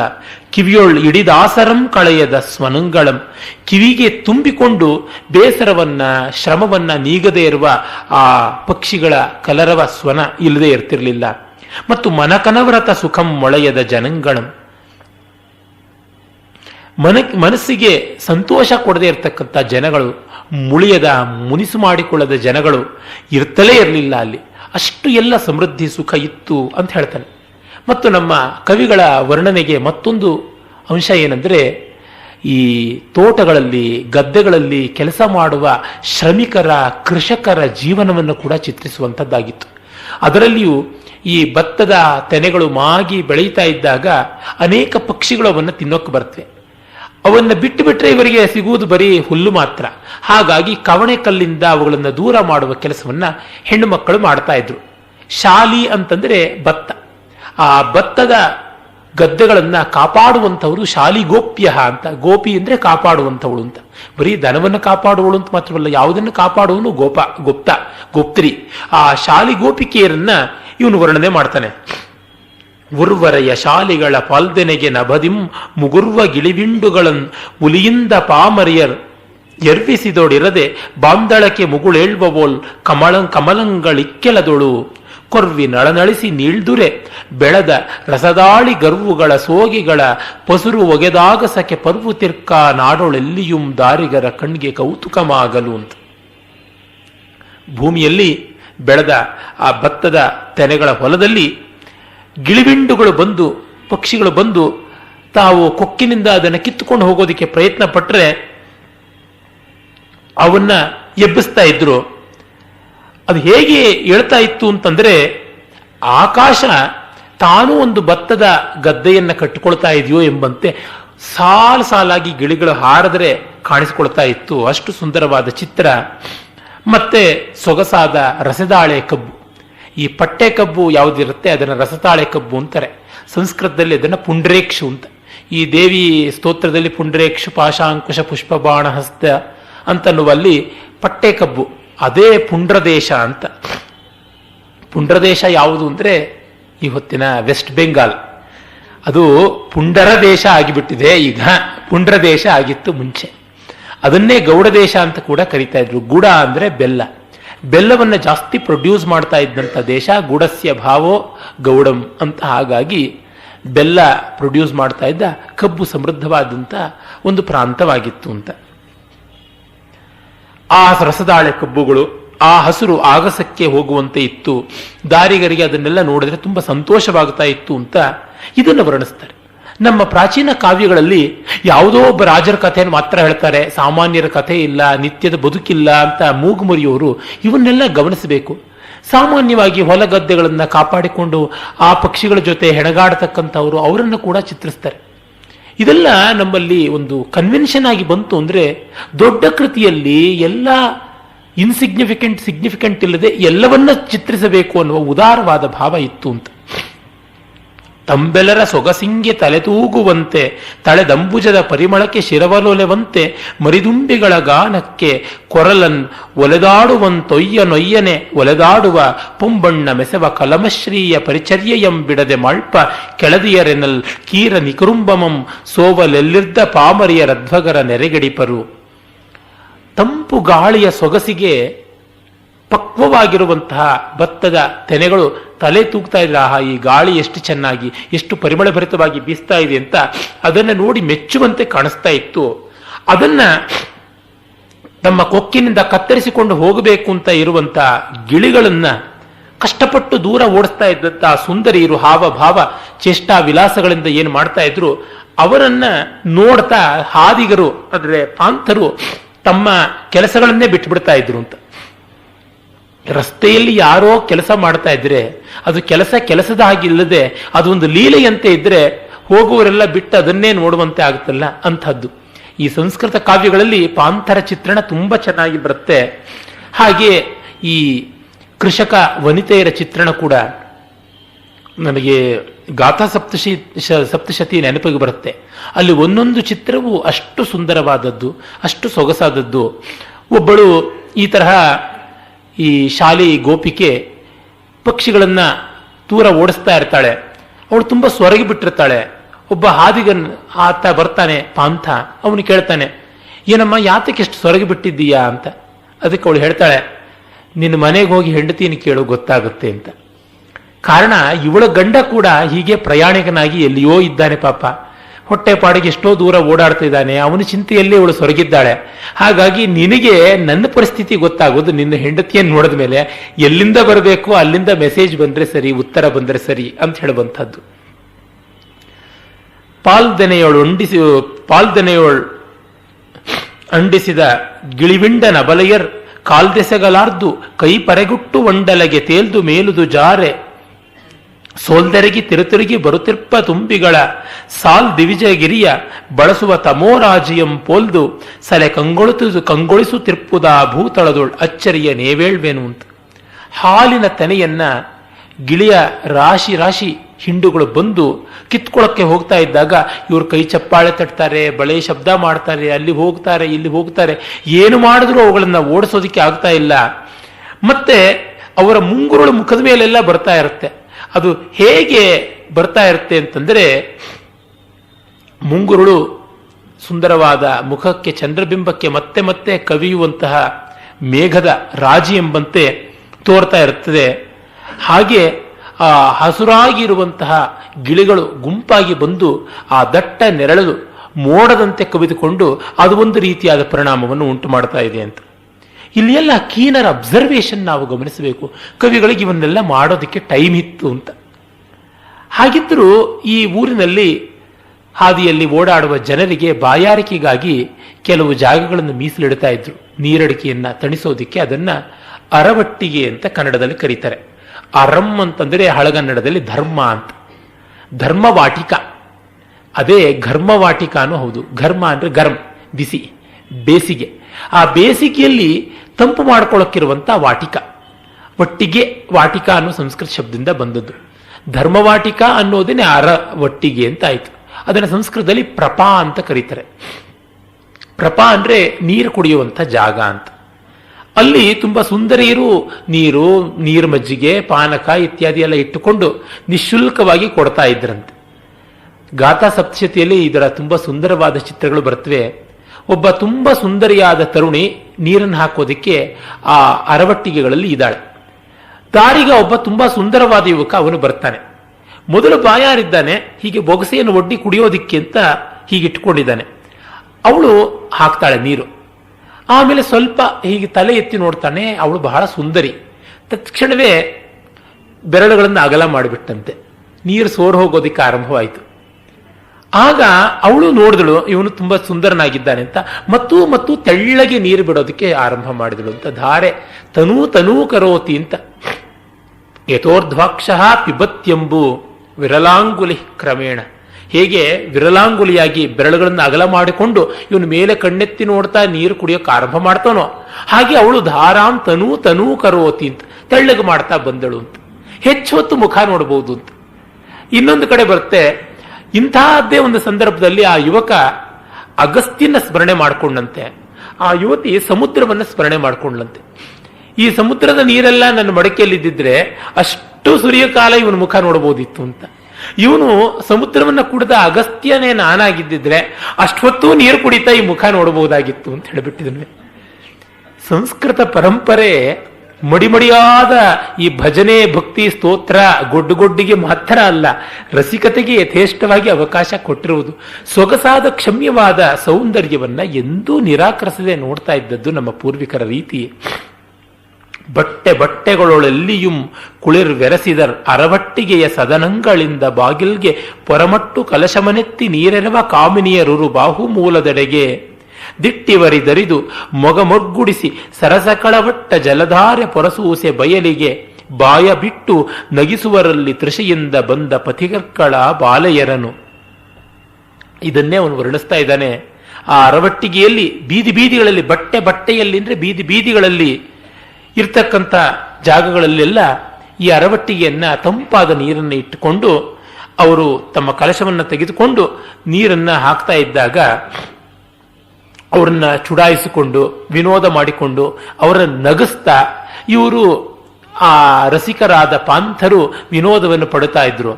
ಇವರ ಒಂದು ವಿನೋದವನ್ನು ಕಂಡು ಅಲ್ಲಿರ್ತಕ್ಕಂಥವರಿಗೂ ತುಂಬಾ ಸಂತೋಷವಾಗ್ತಾ ಇತ್ತು ಅಂತ. ನಮ್ಮ ಹಳ್ಳಿಗಳ ಕಡೆ ಊರಿನ ಜನರೆಲ್ಲ ಪರಸ್ಪರ ಪರಿಚಿತರು. ಈಗೆಲ್ಲ ಹಾಳು ಪಾಲಿಟಿಕ್ಸ್ ಬಂದು ಎಲ್ಲ ಗಬ್ಬಾಗಿದೆ. ಆದರೆ ಮುಂಚೆ ಎಲ್ಲ ಊರಿನ ಜನರೆಲ್ಲ ಪರಸ್ಪರ ಪರಿಚಿತರು, ಎಲ್ಲರಿಗೂ ಸಲಿಗೆ. ಆ ಸಲಿಗೆಯಲ್ಲಿ ಒಂದು ಸಭ್ಯತೆಯೂ ಇರ್ತಾ ಇತ್ತು. ಒಬ್ಬರ ಮೇಲೆ ಇನ್ನೊಬ್ಬರು ವಿನೋದ ಮಾಡಿಕೊಳ್ತಕ್ಕಂಥದ್ದು, ಜೋಕ್ಸ್ನ ಕಟ್ ಮಾಡುವಂಥದ್ದು ಇದ್ದದ್ದೇ. ಗಂಡು ಹೆಣ್ಣು ಅನ್ನುವ ಭೇದ ಇಲ್ಲದೆ, ದೊಡ್ಡವರು ಚಿಕ್ಕವರು ಅಂತ ಇಲ್ಲದೆ ಮಾಡುವಂಥದ್ದು ನಮ್ಮ ಊರುಗಳಲ್ಲಿ ನಾನು ನೋಡಿದ್ದೀನಿ. ಅವರು ಯಾವ ಜಾತಿಯವರಾಗಲಿ ಅವರನ್ನ ಒಂದು ಬಾಂಧವ್ಯದ ವರಸೆಯಿಂದಲೇ ಕರೀತಾ ಇದ್ದದ್ದಿತ್ತು. ಮಾವ ಅಂತಲೋ, ಚಿಕ್ಕಪ್ಪ ಅಂತಲೋ, ಅತ್ತೆ ಅಂತಲೋ, ಅಣ್ಣ ಅಂತಲೋ, ಅಕ್ಕ ಅಂತಲೋ, ಹೀಗೆ ಎಲ್ಲರೂ ಇನ್ನೊಬ್ಬರನ್ನ ಹೇಳ್ತಾ ಇದ್ರು. ಅಂದರೆ ಜಾತಿ ಭೇದಗಳು ಇದ್ದರೂ ಕೂಡ ಆ ಜಾತಿಗಳ ಒಳಗೆ ಒಂದು ಬಾಂಧವ್ಯವನ್ನು ಕಂಡುಕೊಳ್ಳುವಂತಹ ವ್ಯವಸ್ಥೆ ಇದ್ದದ್ದನ್ನು ನಾನು ನೋಡಿದ್ದೆ. ಹಾಗೆ ಇಲ್ಲಿ ಆ ಥರದ ವಿನೋದಗಳು ನಡೀತಾ ಇತ್ತು ಅಂತ ಅವನು ವರ್ಣನೆ ಮಾಡ್ತಾನೆ. ಈ ಥರದ್ದು ಇನ್ನೂ ಸಾಕಷ್ಟು ಬರುತ್ತೆ. ಕೇವಲ ಸ್ಯಾಂಪಲ್ ಹೇಳಿ ಮತ್ತೆ ಮುಂದುವರೆದಿದ್ದೀನಿ. ಆಮೇಲೆ ನಗರದ ವರ್ಣನೆ ಸಾಕಷ್ಟು ವಿಸ್ತಾರವಾಗಿ ಬರುತ್ತೆ. ಅಲ್ಲಿಯ ಶಬ್ದಾಲಂಕಾರಕ್ಕೆ ಒಂದು ಉದಾಹರಣೆ ನೋಡಿ. ನಳನಳಿಪ ತರುಣತೆಯ ಸೊಂಪುವೆ ತರುಣತೆಯ ತಳಿರಿಡಿದ ತೋರಣದ ಚೆಲ್ವನಾಂತೋರಣದ ತೊಳಪ ಕಳಸದ ಗುಡಿಯ ಸಾಲ್ದಳಿದ ಕನ್ನಡಿಯ ಸೆಳೆಯ ಸೀಗುರಿ ಚಮರಿಯ ಚಲಿತ ಲೀಲಾಸ್ಯದ ಪತಾಕೆಗಳ ಲಾಸ್ಯದ ಪವಳದ ಮುತ್ತುಗಳ ಗೊಂಚಲ್ಗಳೊತ್ತುಗಳ ಗೊಂದಳದ ಬಗೆ ಕಂಗಳಿಂಬಿಗೆ ಕೌತುಕಂಗಳಿಂಬೀದಿಯೊಳ್ ಎಸೆದಿರ್ಪುವು ಅಂತ. ನಳನಳಿಪ ತರುಣತೆಯ ಸೊಂಪುವೆತ್ತ ಅರುಣತೆಯ. ನಳನಳಿಪ ತರುಣತೆಯ ಯೌವನದಲ್ಲಿರುವಂತೆ ಕಾಣಿಸುತ್ತೆ ಆ ನಗರ. ಜೊತೆಗೆ ಸೊಂಪುವೆತ್ತ ಅರುಣತೆ, ಸೊಂಪುವೆ ತರುಣತೆ. ಆ ತರುಣತೆ ಅನ್ನುವಂತೆ ರಿಪೀಟ್ ಆಗುವಂತಹ ಯಮಕಾಲಂಕಾರ. ತಳಿರಿಡಿದ ತೋರಣದ ಚೆಲ್ವನಾಂತ ಓರಣದ, ಚೆಲ್ವನಾಂತೋರಣದ. ಆ ತೋರಣ ಯಾವ ರೀತಿ ಮತ್ತೆ ಪುನರುಕ್ತವಾಗಿ ತೋರಿದ್ರು ಪುನರುಕ್ತವಲ್ಲ. ತೊಳಪ ಕಳಸದ ಗುಡಿಯ ಸಾಲ್ದಳಿದ ಕನ್ನಡಿಯ ಚಲಿತ ಲೀಲಾಸ್ಯದ ಪತಾಕೆಗಳ ಲಾಸ್ಯದ. ಲೀಲಾ ಹಾಸ್ಯ, ಸುಂದರವಾದ ಮುಖ, ಪತಾಕೆಗಳ ಲಾಸ್ಯ, ಕುಣಿತ. ಈ ರೀತಿಯಾಗಿ ಶಬ್ದಾಲಂಕಾರಗಳು ಮಾಡಿ ಅಲ್ಲಿ ತೋರಣಗಳು ಹೇಗೆ ಕಟ್ಟಿದ್ರು, ಪತಾಕೆಗಳನ್ನು ಹೇಗೆ ಹಾರಿಸಿದ್ರು, ಅದು ಕಣ್ಣಿಗೆ ಎಷ್ಟು ರಮಣೀಯವಾಗಿ ತೋರ್ತಾ ಇತ್ತು ಅನ್ನುವ ವರ್ಣನೆಯನ್ನ ತುಂಬಾ ಹೃದಯವಾಗಿ ಕವಿ ಮಾಡ್ತಾನೆ. ಅಲ್ಲಿ ಒಂದು ಉದ್ಯಾನ. ಆ ಉದ್ಯಾನದಲ್ಲಿ ಆ ಸಂದರ್ಭ ಹೇಗಿತ್ತು ಅನ್ನೋದನ್ನು ವರ್ಣಿಸ್ತಾನೆ. ನಿಚ್ಚಳದೊಳೆಸೆವ ತಿಳಿಗೊಳನ ಕಲಕಾಡಿ ಬಿರಿದಚ್ಚಲರ ಧೂಳಿಗಳ ಚೆಲ್ಲಾಡಿ ಸಲೆ ಮದಂವೆಚ್ಚೆ ತರುಲತೆಯ ನಳೆದಾಡಿ ಮರಿದುಂಬಿಗಳ ಕೂಡಿಕೊಂಡೀ ಬನದೊಳು ನಿಚ್ಚಂ ಎಳೆವೆಲರೆಂಬ ಸೊಕ್ಕಾನೆ ತಾನೆ ತನ್ನಿಚ್ಚೆಯಂ ತಿರುಗುತ್ತಿದೆ ತೊಲತೊಲಗಿ ವಿರಹಿಗಳ್ ಚೆಚ್ಚರದೊಳೆತ್ತಲುಂ ಪುಯ್ಯಲ್ಲಿಡುವಂತೆ ಕೂಗುತ್ತಿವೆ ಕೋಗಿಲೆಗಳು. ಅಲ್ಲಿ ಗಾಳಿ ಬೀಸ್ತಾ ಇದೆ, ತಂಪು ಗಾಳಿ ಉದ್ಯಾನದಲ್ಲಿ. ಆ ಉದ್ಯಾನದ ತಂಗಾಳಿ ಮಂದ ಮಾರುತ ಒಂದು ಮದಿಸಿದ ಆನೆ, ಹತ್ತಿರ ಬರಬೇಡಿ ವಿರಹಿಗಳೇ ಹುಷಾರ್ ಅಂತ ಕೋಗಿಲೆಗಳು ಉದ್ಘೋಷ ಮಾಡ್ತಾ ಇದ್ವು ಅಂತ. ಈ ತಂಪಾದ ಗಾಳಿ ಮಂದ ಮಾರುತ, ಒಂದು ಮದಿಸಿದ ಆನೆ, ಸೊಕ್ಕಾನೆ, ಹೇಗೆ ಅದನ್ನು ಕವಿ ತೋರಿಸ್ತಾನೆ. ಆನೆ ಏನು ಮಾಡುತ್ತೆ? ಕೊಳದಲ್ಲಿ ಹೋಗಿ ಕೊಳದ ನೀರನ್ನೆಲ್ಲ ಕೆಸರು ಮಾಡುತ್ತೆ, ಚೆಲ್ಲಾಪಿಲ್ಲಿ ಮಾಡುತ್ತೆ. ಹಾಗೆ ಗಾಳಿ ಕೊಳದಲ್ಲೆಲ್ಲ ಸುಳಿದು ಅಲೆಗಳನ್ನು ಎಬ್ಬಿಸಿ ನೀರನ್ನ ಹೊಯ್ದಾಡುವಂತೆ ಮಾಡುತ್ತದೆ. ತಿಳಿಗೊಳನ್ನ ಕಲಕಾಡಿ ಬಿರಿದಚ್ಚಲರ ಧೂಳಿಗಳ ಚೆಲ್ಲಾಡಿ. ಮತ್ತೆ ಆ ಗಾಳಿ ಪರಾಗ ಧೂಳಿಯನ್ನೆಲ್ಲ ಮೇಲಕ್ಕೆ ಎಬ್ಬಿಸುತ್ತದೆ. ಗಾಳಿ ಹೂವಿನ ಮೇಲೆ ಹೋದರೆ ಹೂವಿನ ಪರಾಗ ರೇಣು ಕೂಡ ಬರುತ್ತದೆ. ಆನೆ ಏನು ಮಾಡುತ್ತೆ? ಧೂಳಿ ರೇಣುಗಳನ್ನು ತಮ್ಮ ಸೊಂಡಿಲಿಂದ ತಲೆ ಮೇಲೆ ತೆತ್ತಿ ಸುರಿದುಕೊಳ್ಳುತ್ತೆ. ಆ ಕೆಲಸ ನಡೀತಾ ಇದೆ. ಮತ್ತು ತರುಲತೆಯ ನೆನೆದಾಡಿ, ಮತ್ತು ಆನೆ ತನ್ನ ಸೊಂಡಿಲಿಂದ ಬಳ್ಳಿಯನ್ನ ಮರವನ್ನ ಎಳೆದಾಡುತ್ತದೆ. ಈ ಗಾಳಿಯೂ ಕೂಡ ಹಾಗೇನೆ ಅವುಗಳನ್ನು ಅಲ್ಲಾಡಿಸ್ತಾ ಇವೆ. ಮತ್ತು ಆನೆಗಳ ಮದಧಾರೆಯ ಪರಿಮಳಕ್ಕೆ ಸೋತು ದುಂಬಿಗಳು ಬರ್ತವೆ. ಹಾಗೆಯೇ ಗಾಳಿ ತನ್ನೊಳಗೆ ಅಡಗಿಸಿಕೊಂಡ ಪರಿಮಳದ ಕಾರಣ ದುಂಬಿಗಳು ಅದರ ಜೊತೆಗೆ ಸೇರಿಕೊಂಡು ಹಾರಿ ಹೋಗುತ್ತವೆ. ಹೀಗಾಗಿ ನಿಚ್ಚಂ ಎಳೆವೆಲರ್ ಅಂದ್ರೆ ಎಳೆಗಾಳಿ ಎನ್ನುವಂಥದ್ದು ಸೊಕ್ಕಾನೆ ತಾನೆ ತನ್ನಿಚ್ಛೆಯಂ ತಿರುಗುತ್ತಿದೆ, ತನ್ನಿಚ್ಛೆಯಂತೆ ಸ್ವಚ್ಛಂದವಾಗಿ ತಿರುಗುತ್ತಾ ಇದೆ. ಅದರಿಂದ ವಿರಹಿಗಳೇ ನೀವು ಬರಬೇಡಿ, ಇಲ್ಲಿಗೆ ಬಂದ್ರೆ ಅಪಾಯ ಅಂತ. ಕಾರಣ ವಿರಹಿಗಳು ಬಂದರೆ ಆ ತಂಪಾದ ಗಾಳಿಯಲ್ಲಿ ಅವರ ವಿರಹದ ಬೇಗ ಇನ್ನೂ ಜಾಸ್ತಿ ಆಗುತ್ತೆ ಎನ್ನುವಂಥದ್ದಲ್ಲಿರುವ ಧ್ವನಿ. ನಮ್ಮ ಈ ಪ್ರಾಚೀನ ಕಾವ್ಯಗಳಲ್ಲಿ ಏನೆಲ್ಲ ಸೊಗಸುಗಳು ಬರುತ್ತವೆ ಅಂದರೆ, ಬಸವಪ್ಪ ಶಾಸ್ತ್ರಿಗಳ ದಮಯಂತಿ ಸ್ವಯಂವರ ಕಾವ್ಯದಲ್ಲಿ ಚಂದ್ರನ ವರ್ಣನೆ ಬರುತ್ತೆ. ದಮಯಂತಿ ಮಾಡ್ತಾಳೆ, ಇವನು ಚಂದ್ರ ಅಲ್ಲ, ಮನ್ಮಥ ತನ್ನ ಬಾಣಗಳನ್ನ ಶಾರ್ಪ್ ಮಾಡ್ಕೊಳ್ಳೋದಿಕ್ಕೆ ಮುನ್ನ ಕಾಯಿಸಬೇಕಲ್ಲ, ಕಾಯಿಸೋದಿಕ್ಕೆ ಇಟ್ಕೊಂಡ್ರೆ ಅಗ್ಗಿಷ್ಟಿಕೆಯಾಗಿ ತೋರ್ತಾ ಇದ್ದಾನೆ ಅಂತ ಹೇಳ್ತಾಳೆ.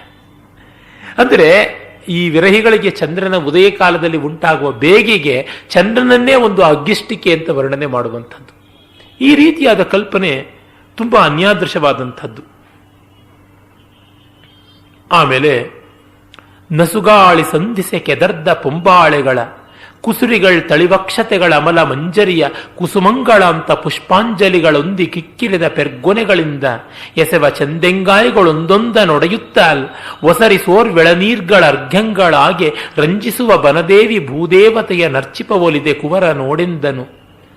ಭೀಮ ತನ್ನ ಮೊಮ್ಮಗ ಘಟೋತ್ಕಚನ ಮಗ ಮೇಘನಾದನಿಗೆ ಇದರ ವರ್ಣನೆಯನ್ನು ಮಾಡ್ತಾ ಇರುವುದು ಅಂತ ಸಂದರ್ಭ.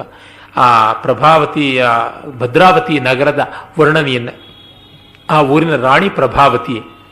ಅಲ್ಲಿ ನೋಡಿ, ಈ ವನದೇವತೆ ಭೂದೇವತೆ ನೀನು ನನಗೆ ಇಷ್ಟೆಲ್ಲ ಸಮೃದ್ಧಿ ಸೌಭಾಗ್ಯ ಕೊಟ್ಟೆ ಅಂತ ಅದಕ್ಕೆ ಪೂಜೆ ಮಾಡುವಂತೆ ತೋರ್ತಾ ಇದೆ ಅನ್ನೋದನ್ನ ಒಂದು ಚಿತ್ರಣ ಮಾಡ್ತಾನೆ. ಹೇಗೆ ಇಡುಗಾಯಿಯನ್ನು ಒಡೆದು ಅರ್ಘ್ಯವನ್ನು ಕೊಟ್ಟು ಪೂಜೆ ಮಾಡುವಂತೆ. ಯಾವ ತರಹ?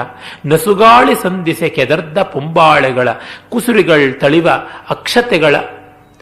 ಈ ಹೊಂಬಾಳೆಯಲ್ಲಿ ನೀವು ನೋಡಿರ್ಬೋದು, ನಮ್ಮ ಕಡೆ ಹೊಂಬಾಳೆ ಅಂತೀವಿ, ದಕ್ಷಿಣ ಕನ್ನಡದಲ್ಲಿ ಸಿಂಗಾರ ಅಥವಾ ಹಿಂಗಾರ ಅಂತಾರೆ. ಅಲ್ಲಿ ಬಹಳ ಅತಿಶಯ, ವಿಶೇಷವಾಗಿ ಅಡಕೆ, ಇದು ತೆಂಗು, ಅಡಕೆ ಇತ್ಯಾದಿ ಯಾವುದು ಪಾಮೇಸಿ ಅಂತ ಫ್ಯಾಮಿಲಿ ಬಾಟ್ನಿಯಲ್ಲಿ ಬರುವಂತಹದ್ದು. ಅವುಗಳ ಈ ಹೊಂಬಾಳೆಗಳಲ್ಲಿಂದ ಉದುರುವಂತಹ ಆ ಹೂಗಳೇನಿರುತ್ತವೆ ಅವು ನೋಡಿದರೆ ಅಕ್ಷತೆಗಳ ಹಾಗೆ ತೋರುತ್ತವೆ ಅಂತ. ಇದರ ಸಾಮ್ಯ ನೋಡಿ, ತೆಂಗಿನ ಹೊಂಬಾಳೆಯ ಹೂವ ಮೊಗ್ಗಾಗಲಿ, ಬಾಳೆ ಇದು ಅಡಕೆ ಇದಾಗಲಿ ಅಕ್ಕಿಯ ಕಾಳಿದ್ದಂತೆ ಅಕ್ಷತೆಗಳಾಗಿ ತೋರುತ್ತವೆ. ಹಾಗಾಗಿ ಅಕ್ಷತೆಯನ್ನು ಹಾಕ್ತಾ ಇರುವಂತೆ ತೋರುತ್ತದೆ. ಅಮಲ ಮಂಜರಿಯ ಕುಸುಮಂಗಳ ಅಂತ ಪುಷ್ಪಾಂಜಲಿಗಳೊಂದಿಕ್ಕಿ, ಮತ್ತೆ ಹೂಗಳ ಗುಚ್ಛಗಳಿಂದ, ಮಂಜರಿ ಅಂದರೆ ಇಂಗ್ಲಿಷ್ನ ಮತ್ತೆ ಬೊಟಾನಿಕಲ್ ಟರ್ಮ್ ಹೇಳೋದಿದ್ರೆ ಈಸ್ಟಿವೇಶನ್ ಅಂತ ಕರೀಬಹುದು. The flower arrangement in the group of flowers which are arranged, ಅದನ್ನು ಪುಷ್ಪ ಮಂಜರಿ ಅಂತ ಕರೀತಾರೆ, ಗುಚ್ಛ. ಅವುಗಳು ರಾಶಿ ರಾಶಿಯಾಗಿ ಹೂವನ್ನು ಬೀಳಿಸ್ತಾ ಇದ್ರೆ ಅದು ಪುಷ್ಪಾಂಜಲಿಯನ್ನು ಕೊಡುವಂತೆ ತೋರುತ್ತದೆ. ಮತ್ತು ತಾನಾಗಿ ತುಂಬಿ ಫಲಭರಿತವಾದ ತೆಂಗಿನ ಮರದಿಂದ ತೆಂಗು ದಪ್ಪನೆ ಉದುರಿದಾಗ ಅದು ಚೆಂದೆಂಗಾಯಿಗಳು ಒಡೆದಾಗ ಅಲ್ಲಿಂದ ಬೀಳುವಂತ ಎಳನೀರು ಅರ್ಘ್ಯವಾಗ್ತಾ ಇದೆ. ಹೀಗೆ ಇಡುಗಾಯಿ ಒಡೆದು ಪುಷ್ಪ ಹಾಕಿ ಅಕ್ಷತೆಯನ್ನ ಅರ್ಪಿಸಿ ಎಳನೀರಿನ ಅರ್ಘ್ಯ ಕೊಡ್ತಾ ನೀನು ನನಗೆ ಈ ಸಮೃದ್ಧಿ ಕೊಟ್ಟೆ, ಅದಕ್ಕಾಗಿ ನನಗೆ ಪೂಜೆ ಮಾಡ್ತಾ ಇದ್ದೀನಿ ಅನ್ನುವಂತೆ ತೋರ್ತಾ ಇತ್ತು ಅಂತ. ಈ ತರದ ವರ್ಣನೆಗಳು ಪುಂಖಾನುಪುಂಖವಾಗಿ ಬರುತ್ತವೆ. ಇಲ್ಲಿ ನಾವು ಕಾಣುವುದು ಮತ್ತೆ ಅದೇ ಜೀವನ ಸಮೃದ್ಧಿಯನ್ನ. ಇವೆಲ್ಲ ಒಂದು ಆದರ್ಶವನ್ನು ತೋರಿಸುತ್ತವೆ. ಒಂದು ಊರು ಹೇಗಿರಬೇಕು, ಒಂದು ರಾಜ್ಯ ಹೇಗಿರಬೇಕು, ಒಂದು ವ್ಯವಸ್ಥೆ ಹೇಗಿರಬೇಕು ಅಂತ. ರಾಮಣೀಯಕವೆಂದು ಬಿಸುಸುಯ್ಯಲದು ಕವಿತೆ, ಭೂಮಿಗದ ನೆಟಿಕಿಸುವೆನೆಂಬೆಸಕ ರಾಜ್ಯ ಕತೆ. ಡಿ ವಿ ಜಿಯವರ ಮಾತಿದು. ರಮಣೀಯ ಅಂತ ಕವಿ ಒಂದು ಚಿತ್ರಣನ ಕೊಟ್ಟರೆ ಅವನಿಗೆ ಸಾಕು. ಆದರೆ ಒಬ್ಬ ನ್ಯಾಷನಲ್ ಸ್ಪಿರಿಟ್ ಇರುವ ಸ್ಟೇಟ್ಸ್ಮನ್, ರಾಜ್ಯ ದುರಂಧರ, ಅವನು ಅದನ್ನು ರಿಯಲಿಸ್ಟಿಕ್ ಆಗಿ ಮಾಡಬೇಕು ಅನ್ನುವ ಪ್ರಯತ್ನವನ್ನು ಮಾಡ್ತಾನೆ. ಹಾಗೆ ಪಾರಿಜಾತದ ಕಥೆಯ ಹೆಣೆದು ತೃಪ್ತನಹನು ಕವಿ. ಅದನ್ನ ಊರಿನ ಉದ್ಯಾನಕ್ಕೆ ತಂದು ನಡೆಸುವ ಧೀರಕನು ರಾಜ್ಯಕನು, ಧೀರತೆ ರಾಜ್ಯಕನದು ಅಂತ ಅವರೇ ಕಗ್ಗದಲ್ಲಿ ಒಂದು ಕಡೆ ಹೇಳ್ತಾರೆ. ಪಾರಿಜಾತದ ಕಥೆಯನ್ನು ಕವಿ ಬರೆದರೆ ಈ ಊರಿನ ಉದ್ಯಾನಕ್ಕೆ 4 ಪಾರಿಜಾತದ ಗಿಡಗಳನ್ನು ತಂದು ನಡೆಸಿ ಎಲ್ಲರಿಗೆ ಅದರ ಪರಿಮಳವನ್ನ, ಸೌಭಾಗ್ಯವನ್ನ ಕೊಡಿಸ್ತೀನಿ ಅನ್ನುವಂಥದ್ದು ಆ ಊರಿನ ಪ್ರಜಾನಾಯಕನ ರೀತಿ ಅಂತ. ಹಾಗೆ ಈ ಕವಿಗಳ ಮೂಲಕ ಒಂದು ಆದರ್ಶದ ಚಿತ್ರಣ ಉಂಟಾಗುತ್ತದೆ. ಅದನ್ನು ನಾವು ಅನುಸರಿಸಬೇಕು ಅಂತಾಗುತ್ತದೆ. ಮತ್ತೆ ನೋಡಿ ಎಷ್ಟು ವಿನೂತನವಾದಂತಹ ಒಂದು ಪದ್ಯ ಅಂದರೆ, ಕಡುಗೆಂಪೆಸೆವ ತಳಿರ ತನಿಗೆಂಡಮಂ ಕಲಕಿ ನಡೆದು ಮೊನೆಮುಗುಳ ಶಸ್ತ್ರಂಗಳಂ ಪಾಯ್ದು ಮಾಮಿಡಿಯ ರಾಜಿಪ ವಜ್ರಮುಷ್ಟಿಯಂ ಜಡಿದು ಲತೆಗಳ ಕೊನರ ಚಾಟಿಯಿಂದ ಬಡಿದು ಕೋಗೆಲೆಯ ನೆಡುಸರದ ಬೊಬ್ಬೆಯೊಳಾರ್ದು ಬಿಡದೆ ವನದೇವಿಯೋಲಗದೊಳುತ್ಸವದಿಂದ ಲಡಿಗಡಿಗೆ ತೂಣಗೊಂಡಂತೆಸೆವ ಮಂದಮಾರುತನ ನೋಡೆಂದನು. ಈ ಮಂದಮಾರುತ ಎಷ್ಟು ದೌರ್ಜನ್ಯ ಮಾಡ್ತಾ ಇದ್ದಾನೆ ಅಂತಂದ್ರೆ, ಅವನೊಂದು ಆಯುಧ ಶಾಲೆಯನ್ನೇ ಇಟ್ಟು ವಿರಹಿಗಳನ್ನ ಆಕ್ರಮಣ ಮಾಡ್ತಾ ಇದ್ದಾನ ಅಂತ ಅನ್ಸುತ್ತೆ ಅಂತ ಒಂದು ವರ್ಣನೆ ಬರುತ್ತೆ. ಕವಿಗಳು ಯಾವ ಸಂದರ್ಭವನ್ನ ಯಾವ ರೀತಿಗೂ ಮ್ಯಾಚ್ ಮಾಡಿ ವರ್ಣಿಸ್ತಾರೆ ಅಂತ. ಎಷ್ಟು ಜನಕ್ಕೆ ಇದು ಈ ಕಾಲದಲ್ಲಿ ಇಷ್ಟವಾಗುತ್ತೋ ಗೊತ್ತಿಲ್ಲ. ನನಗೆ ಮಾತ್ರ ಈ ಥರದ್ದೆಲ್ಲ ಬಹಳ ಇಷ್ಟ. ಹಾಗಾಗಿ ನಿಮ್ಮ ಪ್ರಾರಬ್ಧ ನಿಮಗೂ ಬಲವಂತ ಮಾಗಸ್ನಾನವಾಗಿ ಇದನ್ನು ಹೇಳ್ತಾ ಇದ್ದೀನಿ. ಕಡುಗೆಂಪೆಸೆವ ತಳಿರ ತನಿಗೆಂಡಮಂ ಕಲಕಿ. ಅವನು ಒಂದು ಆಯುಧ ಶಾಲೆಯಲ್ಲಿ ಫರ್ನೆಸ್ ಇರಬೇಕು. ಫರ್ನೆಸ್ ಅಥವಾ ಹಾರ್ತ್, ಈ ಒಂದು ಕುಲುಮೆ ಅದು ಬೇಕು. ಅಲ್ಲಿ ಕೆಂಡ, ಆ ಕೆಂಡ ಮತ್ತೆ ಕಣಕಣನೆ ಉರಿಯಬೇಕು. ಅದಕ್ಕಾಗಿ ಗಾಳಿ ಹಾಕಬೇಕು. ಈ ಗಾಳಿ ಏನ್ ಮಾಡ್ತಾ ಇದೆ, ಚಿಗುರು ಅನ್ನುವ ಕೆಂಡಗಳ ಮೇಲೆ ಬೀಸಿ ಬೀಸಿ ಅವುಗಳ ಲಕಲಕ ಹೊಳೆದು ಉಜ್ವಲಿಸುವಂತೆ ಮಾಡ್ತಾ ಇದೆ. ಚಿಗುರುಗಳು ಕೆಂಪಾಗಿರ್ತವೆ. ಹಾಗಾಗಿ ಕಡುಗೆಂಬೆಸವ ತಳಿರ ತನಿಗೆಂಡ, ತಳಿರೇ ಕೆಂಡ ಆಗಿದೆ. ಆ ತಳಿರ ಮೇಲೆ ಹಿಂಗೆ ಗಾಳಿ ಬೀಸಿದ್ರೆ ಆ ಕೆಂಡದ ಮೇಲೆ ಬೀಸಣಿಗೆ ಬೀಸಿದಾಗ ಬೂದಿ ಹಾರಿ ಹೋಗಿ ಮತ್ತೆ ಅದು ಕಾಂತಿಸುವಂತೆ ಆ ಸೂರ್ಯನ ಹೊಳಪಿಗೆ ಚಿಗುರು ಮತ್ತೆ ಲಕಲಕನೆ ಕೆಂಪಾಗಿ ಹೊಳೆಯುತ್ತಾ ಇದೆ. ಮತ್ತು ಮೊನೆಮುಗುಳ ಶಸ್ತ್ರಂಗಳಂ ಪಾಯ್ದು, ಈ ಮೊಗ್ಗು ಅದು ಶಸ್ತ್ರ, ಚೂಪಾಗಿರುವಂತ ಮೊಗ್ಗು, ಅದನ್ನ ಈ ಬೆಂಕಿಯಲ್ಲಿ ಇಡಬೇಕು ಅಂತ. ಚಿಗುರು ಹತ್ತಿರವೇ ಮೊಗ್ಗಿರುತ್ತಲ್ಲ, ಆ ಮೊಗ್ಗನ್ನ ಈ ಚಿಗುರು ಕೆಂಡದಲ್ಲಿ ಇಟ್ಟು ಕಾಯಿಸಿ ಅದನ್ನು ಶಾರ್ಪ್ ಮಾಡಬೇಕು ಅಂತ ನೋಡ್ತಾ ಇದೆ. ಮತ್ತು ಈ ಬೇರೆಯವ್ರನ್ನ ಹೊಡೆಯೋದಿಕ್ಕೆ ವಜ್ರಮುಷ್ಟಿ ಅಂತ ಹಿಂದಿನ ಕಾಲದ ಒಂದು ಆಯುಧ. ಈ ಮಾವಿನ ಮಿಡಿಗಳಿವೆಯಲ್ಲ, ಅವು ವಜ್ರಮುಷ್ಟಿಗಳು. ಆ ರೀತಿ ಅದನ್ನು ಬೆಳೆಸ್ತಾ ಇದೆ. ಮತ್ತು ಲತೆಗಳ ತುದಿ, ಟೆಂಡ್ರಿಲ್ಸ್ ಅಂತ ಕರೀತಾರೆ ಬಾಟ್ನಿಯಲ್ಲಿ. ಇವತ್ತು ಬಾಟ್ನಿ ಪರಿಭಾಷೆ ಜಾಸ್ತಿ ಬರ್ತಾ ಇದೆ. 27 ವರ್ಷಗಳ ಹಿಂದೆ ಓದಿದ ಬಾಟ್ನಿ ತಲೆ ಕೆರ್ಕೊಂಡು ಜ್ಞಾಪಿಸ್ಕೋತಾ ಇದ್ದೀನಿ. ಈ ಲತೆಗಳ ತುದಿಯಲ್ಲಿ ಬೇರೆ ಮರವನ್ನ ಅವು ಆಶ್ರಯಿಸಿಕೊಂಡು ಹೋಗ್ಬೇಕು ಅಂದ್ರೆ ತುದಿಯಲ್ಲಿ ಟೆಂಡ್ರಿಲ್ಸ್ ಅಂತ ಉದ್ದಕ್ಕೆ ಚಾಚಿಕೊಂಡಿರುತ್ತವೆ. ಅದಕ್ಕೆ ಕನ್ನಡದಲ್ಲಿ ಯಾವ ಹೆಸರು ಇಟ್ಟಿಲ್ಲ. ಸಂಸ್ಕೃತದಲ್ಲಿ ಲತಾಂತ ಅಂತ ಕರೀತಾರೆ. ಲತೆಯ ತುದಿ ಅವು ಸ್ಪ್ರಿಂಗಿನಂತೆ ಬಂದು ಸುತ್ತಿಕೊಂಡು ಯಾವುದೋ ಮರಕ್ಕೆ ತಮ್ಮನ್ನು ತಾವು ಹೆಣೆದುಕೊಂಡು ಮುಂದೆ ಬೆಳೀತಾ ಹೋಗುತ್ತವೆ. ಅದು ಚಾವಟಿ ತರಹ ಎಲ್ಲರನ್ನೂ ಹೊಡೆಯೋದಿಕ್ಕೆ ಸಿದ್ಧವಾದಂಥದ್ದಾಗಿದೆ. ಚಾವಟಿ ಹೇಗಿರುತ್ತೆ, ಅದರ ಆಕಾರ ನೀವೆಲ್ಲ ನೋಡಿದ್ದೀರ, ಅದರ ಜೊತೆಗಿದೆ. ಮತ್ತೆ ಹೀಗೆಲ್ಲ ಹೊಡೆದು ಬಡದು ಮಾಡೋದಕ್ಕೆ ವ್ಯವಸ್ಥೆ ಮಾಡ್ಕೊಳ್ತಾ ಇದ್ರೆ ಅಯ್ಯಮ್ಮ ಅಯ್ಯಪ್ಪ ಅನ್ನೋ ಕೂಗು ಬೇಕಲ್ವಾ, ಅದು ಕೋಗಿಲೆಯ ಕೂಗಾಗಿಬಿಟ್ಟಿದೆ. ಹಾಗಾಗಿ ಈ ಮಂದ ಮಾರುತ ವಸಂತ ಕಾಲದ ವನವನ್ನ ವಿರಹಿಗಳ ಮೇಲೆ ಆಕ್ರಮಣ ಮಾಡೋದಕ್ಕೆ ಟೆರರಿಸ್ಟ್ ಗ್ಯಾಂಗ್ಗಳ ಆಯುಧ ಸನ್ನಾಹದಂತೆ ವ್ಯವಸ್ಥೆ ಮಾಡಿಕೊಂಡಿದೆ ಅಂತ ಹೇಳ್ತಾ ಇದ್ದಾನೆ. ನಿಜವೇ, ಸೌಂದರ್ಯ ಯಾರಿಗೆ? ನೆಮ್ಮದಿಯಿಂದ ಇರೋರಿಗೆ ಸೌಂದರ್ಯ. ತತ್ಸತ್ಯಂ ರಮಣೀಯಾನಾಂ ಸ್ವಸ್ಥೇ ಮನಸ್ಸಿ ರಮ್ಯತಾ. ಅಚಾರು ಸುಖಿನಾಂ ಚಾರು ಚಾರು ದುಃಖಾಯ ದುಃಖಿನಾಂ ಅಂತ ಕ್ಷೇಮೇಂದ್ರ ರಾಮಾಯಣ ಮಂಜರಿಯಲ್ಲಿ ಹೇಳ್ತಾನೆ. ಸೌಂದರ್ಯದ ರಹಸ್ಯ ಇದೆ ಹೇಳ್ತೀನಿ. ಯಾರಿಗೆ ಮನಸ್ಸು ನೆಮ್ಮದಿಯಾಗಿರುತ್ತೋ ಅವರಿಗೆ ಎಲ್ಲ ಸುಂದರವಾಗಿ ಕಾಣಿಸುತ್ತೆ, ಯಾರಿಗೆ ಮನಸ್ಸು ನೆಮ್ಮದಿಯಾಗಿಲ್ವೋ ಅವರಿಗೆ ಎಲ್ಲ ಕುರೂಪವಾಗಿ ಕಾಣಿಸುತ್ತೆ ಅಂತ. ಒಬ್ಬ ವಿರಹಿಣಿ ಹೇಳ್ತಾ ಇದ್ದಾಳೆ, ಇದೇನು ಸಖಿ ಹಗಲೊತ್ತು ಸೂರ್ಯ ಅಂತ. ಇಲ್ಲ, ಇದು ರಾತ್ರಿ ಚಂದ್ರ ಅಂತ. ಆ ತರಹ ಅವ್ರಿಗೆ ಕಾಣಿಸುತ್ತೆ, ಅವ್ರಿಗಾಗುತ್ತದೆ. ಅದು ಅವರ ಸಂಕಟ ಪಾಪ. ನೆಮ್ಮದಿ ಇದ್ದಾಗ ಎಲ್ಲವೂ ಸೊಗಸು, ಎಲ್ಲವೂ ಚೆಲುವು. ಹಾಗೆ ಬ್ರೌನಿಂಗ್ ಕವಿ ಪಿಪ್ಪಾ ಪಾಸಸ್ ಅಂತ ಒಂದು ಇಂಗ್ಲಿಷ್ ಕಾವ್ಯ ಬರೆದಿದ್ದಾನೆ. ಪಿಪ್ಪ ಅನ್ನೋಳು ಈ ಗಿರಣಿಯಲ್ಲಿ ಮಿಲ್ಲಲ್ಲಿ ಕೆಲಸ ಮಾಡತಕ್ಕಂಥ ಒಬ್ಬ ಕೂಲಿಕಾರ ಹೆಣ್ಣು ಮಗಳು. ಅವಳು ಹುಟ್ಟು ಕುರುಡಿ, ಆದರೆ ಅವಳಿಗೆ ಬಟ್ಟ ಬಡತನ, ದಿನಗೂಲಿ, ಒಳ್ಳೆಯ ಹೊಟ್ಟೆಗೆ ಬಟ್ಟೆಗೆ ತುಂಬ ಇಲ್ಲ. ಆದರೆ ಅವಳಿಗೆ ಒಳ್ಳೆಯ ಮನಸ್ಸಿದೆ. ಒಂದು ದಿವಸ ರಜಾ ಸಿಕ್ಕಿಬಿಡುತ್ತೆ ಅವಳಿಗೆ. ಸಿಗೋದೇ ಕಷ್ಟ ರಜಾ. ಆಗೆಲ್ಲ ಲೇಬರ್ ಆಕ್ಟ್ಸ್ ಎಲ್ಲ ಬರದೇ ಇದ್ದಂಥ ಕಾಲ.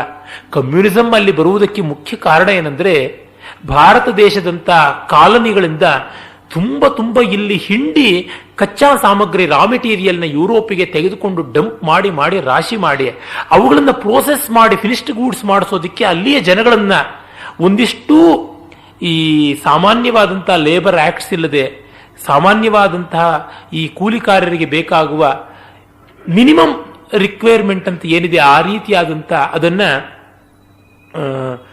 ಎಲ್ಲೆಲ್ಲಿಯೂ ನಾವು ಕಾಣ್ತಾ ಇದ್ದೀವಿ ಈಗ. ಹ್ಯೂಮನ್ ರೈಟ್ಸ್ ಇತ್ಯಾದಿ ದೃಷ್ಟಿಯಿಂದ ಹೈಜೀನ್ ಆರ್ಡರ್ ಅಂತ ಈ ರೀತಿಯಾಗಿ ಕರೀತಾರೆ ಅದನ್ನು. ಅದು ಯಾವುದೂ ಇಲ್ಲದೆ ದೌರ್ಜನ್ಯ ಮಾಡಿದ್ರಿಂದಲೇ ಈ ಕಮ್ಯುನಿಸಂ ಈ ರೀತಿಯಾದದ್ದು ಹುಟ್ಟುಕೊಳ್ಳೋಕೆ ಕಾರಣವಾಯಿತು ಅಂತ ಇತಿಹಾಸಜ್ಞರು ಹೇಳ್ತಾರೆ. ಅದೆಲ್ಲ ಬರದಿದ್ದ ಕಾಲ ಅವಳು ಪಾಪ ಕಷ್ಟಪಟ್ಟುಕೊಂಡು ಒದ್ದಾಡಿಕೊಂಡು ಬದುಕ್ತಾ ಇದ್ದವಳಿಗೆ ಒಂದು ದಿವಸ ರಜಾ ಬಂದಾಗ ಆ ರಜವನ್ನ ಸಫಲ ಮಾಡಿಕೊಳ್ಳಬೇಕು ಅಂತ ಸೂರ್ಯೋದಯ ಆಗ್ತಿದ್ದಂತೆ ಮನೆ ಬಿಟ್ಟು ಕುಣ್ಕೊಂಡು ಹಾಡಿಕೊಂಡು ಹೋಗ್ತಾಳೆ. ಅವಳ ಹಾಡನ್ನ ಕೇಳಿ ಎಂಥ ಪಾತಕಿಗಳಿಗೂ ಪಶ್ಚಾತ್ತಾಪವಾಯಿತಂತೆ, ಅವರ ಅಂತರಂಗದಲ್ಲಿ ಬದಲಾವಣೆ ಬಂತು ಅಂತ ಕವಿ ವರ್ಣಿಸ್ತಾನೆ. ಅವಳಿಗೆ ಪ್ರಪಂಚವನ್ನು ನೋಡಿ ಗೊತ್ತಿಲ್ಲ, ಕೇಳಿ ಗೊತ್ತು, ಮುಟ್ಟಿ ಗೊತ್ತು, ಮೂಸಿ ಗೊತ್ತು. ಆ ಇನ್ನು ಮಿಕ್ಕ ಇಂದ್ರಿಯಗಳ ಮೂಲಕವೇ ಪ್ರಪಂಚದ ಸೌಂದರ್ಯವನ್ನು ಹಾಡ್ಕೊಳ್ತಾ ಹೋಗ್ತಾ ಇದ್ದಾಳೆ. ಅಂದರೆ ಸೂರ್ಯೋದಯ ನಸುಬೆಚ್ಚಿಗೆ ಇರುತ್ತೆ, ಗಾಳಿ ಮೈಗೆ ಕಚಗುಳಿ ಇಡುವಂಥದ್ದಾಗಿರುತ್ತದೆ, ಹೂಗಳು ಮೃದುವಾಗಿರುತ್ತವೆ, ಪರಿಮಳ ಭರಿತವಾಗಿರುತ್ತವೆ. ಈ ರೀತಿಯಾದದ್ದಷ್ಟೇ, ಆಕೃತಿಯ ಕಲ್ಪನೆ ಇಲ್ಲ, ಬಣ್ಣದ ಕಲ್ಪನೆ ಇಲ್ಲ. ಅಂತಹ ಚಿತ್ರಣ. ಹಾಗೆ ಯಾವ್ಯಾವುದನ್ನು ಕಂಡ್ರೆ ನಮಗೆ ಯಾವ್ಯಾವ ಭಾವನೆ ಉಂಟಾಗುತ್ತೆ ಅನ್ನೋದು ನಮ್ಮ ಅಂತರಂಗಕ್ಕೆ ಸಂಬಂಧಪಟ್ಟಿದ್ದು. ಆ ಬಟ್ಟ ಬಡವಿಗೆ, ಹುಟ್ಟು ಗುರುಡಿಗೆ ಪ್ರಪಂಚ ಸುಂದರವಾಗಿ ಕಂಡಿದೆ ಅಂದರೆ ಅಂತರಂಗದ ಶುದ್ಧಿಯಿಂದ ಅಷ್ಟೇ, ಇನ್ಯಾವುದೆಂದಲೂ ಅಲ್ಲ. ನಮ್ಮ ಪೂರ್ವದ ಕವಿಗಳು ಎಲ್ಲರ ದೃಷ್ಟಿಯನ್ನು ಕೂಡ ಅದಕ್ಕೆ ತಕ್ಕಂತೆ ವರ್ಣನೆ ಮಾಡ್ತಾ ಬರ್ತಾರೆ. ಅಂಥದ್ದನ್ನು ನಾವಿಲ್ಲಿ ಕಾಣ್ತೀವಿ. ಆಮೇಲೆ ಸಾಲ ಸಾಲಂಗಳಿಂ ಬಕುಳ ಕುಳದಿಂದ ಹಿಂತಾಲ ತಾಲಂಗಳಿಂ ಮಾದಲ ದಲರ್ಗಳಿಂ ಮಾಲ ಮಾಲತಿಗಳಿಂ ಸೌರಂಭ ರಂಭದಿಂ ಮಂದ ಮಂದಾರದಿಂದ ಜಾಲ ಜಾಲಂಗಳಿಂ ಸುರಹೊನ್ನೆ ಹೊನ್ನೆ ಬಗೆಪಾಲ ಪಾಲಾಶತರು ತರುಣಾರ್ಮ್ರ ಚಯ ಕಿಂಕಿಲಾಲಿತ ನವಾಶೋಕದಿಂದುದ್ಯ ದುದ್ಯಾನಂ ಅತಿಚಲ್ವಿ ನಿಮ್ಮೆರೆದುದು ಅಂತ. ಶಬ್ದಾಲಂಕಾರಗಳು ಇವನಿಗೆ ಪುಂಖಾನುಪುಂಖ. ಸಾಲ ಸಾಲಂಗಳಿಂ, ಸಾಲ ಅನ್ನುವಂಥ ವೃಕ್ಷಗಳ ಸಾಲ, ಮರಗಳಿಂದ ಸಾಲ ವೃಕ್ಷಗಳು, ಸಾಲ ಬಕುಳ ಕುಳದಿಂದ, ಬಕುಳಗಳ ಕುಳ ಸಮೂಹದಿಂದ, ತಾಲ ತಾಲಂಗಳಿಂ, ಹಿಂತಾಲ ತಾಲಂಗಳಿಂ, ಹಿಂತಾಲ, ತಾಲ, ಶ್ರೀತಾಲ ಇತ್ಯಾದಿ ತಾಲದ ವೃಕ್ಷಗಳ ಜಾತಿ. ಅದರಿಂದ ಮಾದಲ ದಲರ್ಗಳಿಂ, ಮಾದಲ ವೃಕ್ಷದ ಅಲರ್ಗಳಿಂ, ಮಾದಲದ ಅಲರ್ಗಳ್, ಮಾದಲ ದಲರ್ಗಳಿಂ, ತಮಾಲ ಮಾಲತಿಗಳಿಂ. ತಮಾಲ ಅಂದರೆ ಈ ಲವಂಗ ಪತ್ರೆ ಅಂತ ಹೇಳ್ತಾರೆ ಆ ಗಿಡ. ಆ ತಮಾಲ ಮತ್ತೆ ಮಾಲತಿ ಅಂತ ಬರುತ್ತೆ. ಸೌರಂಭ ರಂಭದಿಂದ, ಆ ಸೌರಭದ ವಿಜೃಂಭಣೆ ವೈಭವದಿಂದ, ಮಂದಾರದಿಂದ, ಗಾಢವಾಗಿ ಪರಿಮಳ ಬೀರುವ ಮಂದಾರದಿಂದ, ಜಾಲಂಗಳಿಂದ, ಜಾಲಿ ವೃಕ್ಷದ ಜಾಲ ಬಲೆಗಳಿಂದ, ಸುರಹೊನ್ನೆ ತುಂಬ ಸೊಗಸಾದ ಹೂವನ್ನ ಬಿಡ್ತಕ್ಕಂಥದ್ದು. ಅದನ್ನು ನಾಗಕೇಸರ ಅಂತ ಸಂಸ್ಕೃತದಲ್ಲಿ ಕರೀತಾರೆ. ಹೊನ್ನೆ ಅದು ನಮಗೆ ಗೊತ್ತೇ ಇರತಕ್ಕಂಥ ಒಂದು ವೃಕ್ಷ ವಿಶೇಷ. ಮತ್ತೆ ಬಗೆಪಾಲ ಪಾಲಾಶ ಪಾಲಾಶ ಅಂದರೆ ಪಲಾಶ ವೃಕ್ಷ. ತರುಣಾಮ್ರ ಚಯ, ತರುಣಾಮ್ರ ಎಳೆಯ ಮಾವು. ಇವುಗಳಿಂದ ಉದ್ಯದುದ್ಯಾನ, ಉದ್ಯದಂದ್ರೆ ಎದ್ದು ತೋರುವಂಥ ಉದ್ಯಾನ ಇತ್ತು ಅಂತ. ಇಲ್ಲಿ ಮತ್ತೆ ಶಬ್ದಾಲಂಕಾರವನ್ನ ಎಷ್ಟು ಅವಲೀಲೆಯಿಂದ ಮಾಡ್ತಾನೆ ಅಂತ ನಾವು ನೋಡಬಹುದು. ಇರಲಿ, ಇಂಥ ವರ್ಣನೆಗಳನ್ನು ಇನ್ನೂ ಸಾಕಷ್ಟು ನೋಡುವ ಕಾರಣ ಕವಿಯ ಈ ಒಂದು ಜಾತಿಯ ಪ್ರತಿಭೆಯನ್ನು ಬಿಟ್ಟು ಮುಂದೆ ಆ ಕುದುರೆಯನ್ನು ಕಾಣುವ ಸಂದರ್ಭವನ್ನು ನೋಡೋಣ. ಇನ್ನೂ ಅಶ್ವಮೇಧಕ್ಕೆ ಕುದುರೆಯನ್ನೇ ಇವರು ಸಂಪಾದಿಸಿಲ್ಲ. ಆ ಕುದುರೆಯನ್ನ ಸಾವಿರಾರು ಭಟರ ಒಂದು ಬೆಂಬಳಿ ಬಿಡಿದು ಆ ಕಾಪಿನಲ್ಲಿ ಕರ್ಕೊಂಡು ಉದ್ಯಾನಕ್ಕೆ ನೀರು ಕುಡಿಸೋಕ್ಕೆ ಬರ್ತಾ ಇದ್ದಾರೆ. ಈ ಉದ್ಯಾನದ ವರ್ಣನೆ ಎಲ್ಲ ಯಾಕೆ ಅಂದ್ರೆ ಇಲ್ಲಿ ಕುದುರೆ ನೀರು ಕುಡಿಯಕ್ಕೆ ಬರುತ್ತೆ, ಆಗ ಅದನ್ನ ತಾವು ಕದ್ದುಕೊಂಡು ಹೋಗ್ಬೋದು, ಕಿತ್ತುಕೊಂಡು ಹೋಗ್ಬೋದು ಅಂತ ಭೀಮ, ವೃಷಕೇತು ಮತ್ತೆ ತಿರ್ಗಾ ಮೇಘನಾದ ಬಂದಿದ್ದಾರೆ. ಆಗ ಆ ಕುದುರೆ ಬರ್ತಾ ಇತ್ತು. ಹೇಗೆ ಬರ್ತಿತ್ತು ಅಂದ್ರೆ ಕವಿಯ ಒಂದು ಕಾವ್ಯದಂತೆ ಬರ್ತಾ ಇತ್ತು ಅಂತ. ಕುದುರೆಗೂ ಕಾವ್ಯಕ್ಕೂ ಹೇಗೆ ಸಂಬಂಧ ಈಗ ತೋರಿಸ್ತಾನೆ ಸಂಬಂಧ. ಚತುರ ಪದಗತಿಯಿಂದ ಸರಸಧ್ವನಿಯ ವರ್ಣ ಶೋಭಿತದ ಅಲಂಕಾರದ ಸುಲಕ್ಷಣದ ಲಾಲಿತ ಶ್ರುತಿರಂಜನದ ವಿಶೇಷಾರ್ಥ ಸಂಚಿತದ ವಿಸ್ತಾರದಿಂ ಪೊಸತೆನಿಸುವ ನುತ ಸತ್ಕವಿ ಪ್ರೌಢತರ ಸುಪ್ರಬಂಧದಂದದಿಂದ ಅತಿ ಮನೋಹರವಾದ ವಾಜಿಯಂ ಕಂಡು ಹರ್ಷಿತನಾಗಿ ನೋಡುತ್ತಿದ್ದಂ ಕಲಾವಿದನಪ್ಪ ಮಾರುತಿ ಮಹೋತ್ಸವದಳು. ಇವನು ಮಾರುತಿ ಭೀಮ ಒಬ್ಬ ಆರ್ಟಿಸ್ಟ್ ಆಗಿಬಿಟ್ಟ. ಆ ಕುದುರೆಯನ್ನು ನೋಡಿದ್ರೆ ಒಳ್ಳೆ ಕಾವ್ಯ ಇದ್ದಂತೆ ಇದೆ ಅಂತ. ನಿಜವೇ, ಅವರವರ ಕ್ಷೇತ್ರದಲ್ಲಿ ಇರುವ ವಸ್ತು ವಿಷಯಗಳು ಬಂದ್ರೆ ಅವರವರು ಅದನ್ನು ಬಹಳ ಚೆನ್ನಾಗಿ ಮೆಚ್ಚುತ್ತಾರೆ ಅಲ್ವಾ. ಈಗ ಒಬ್ಬ ವೀರ ಯೋಧನ ಎದುರಿಗೆ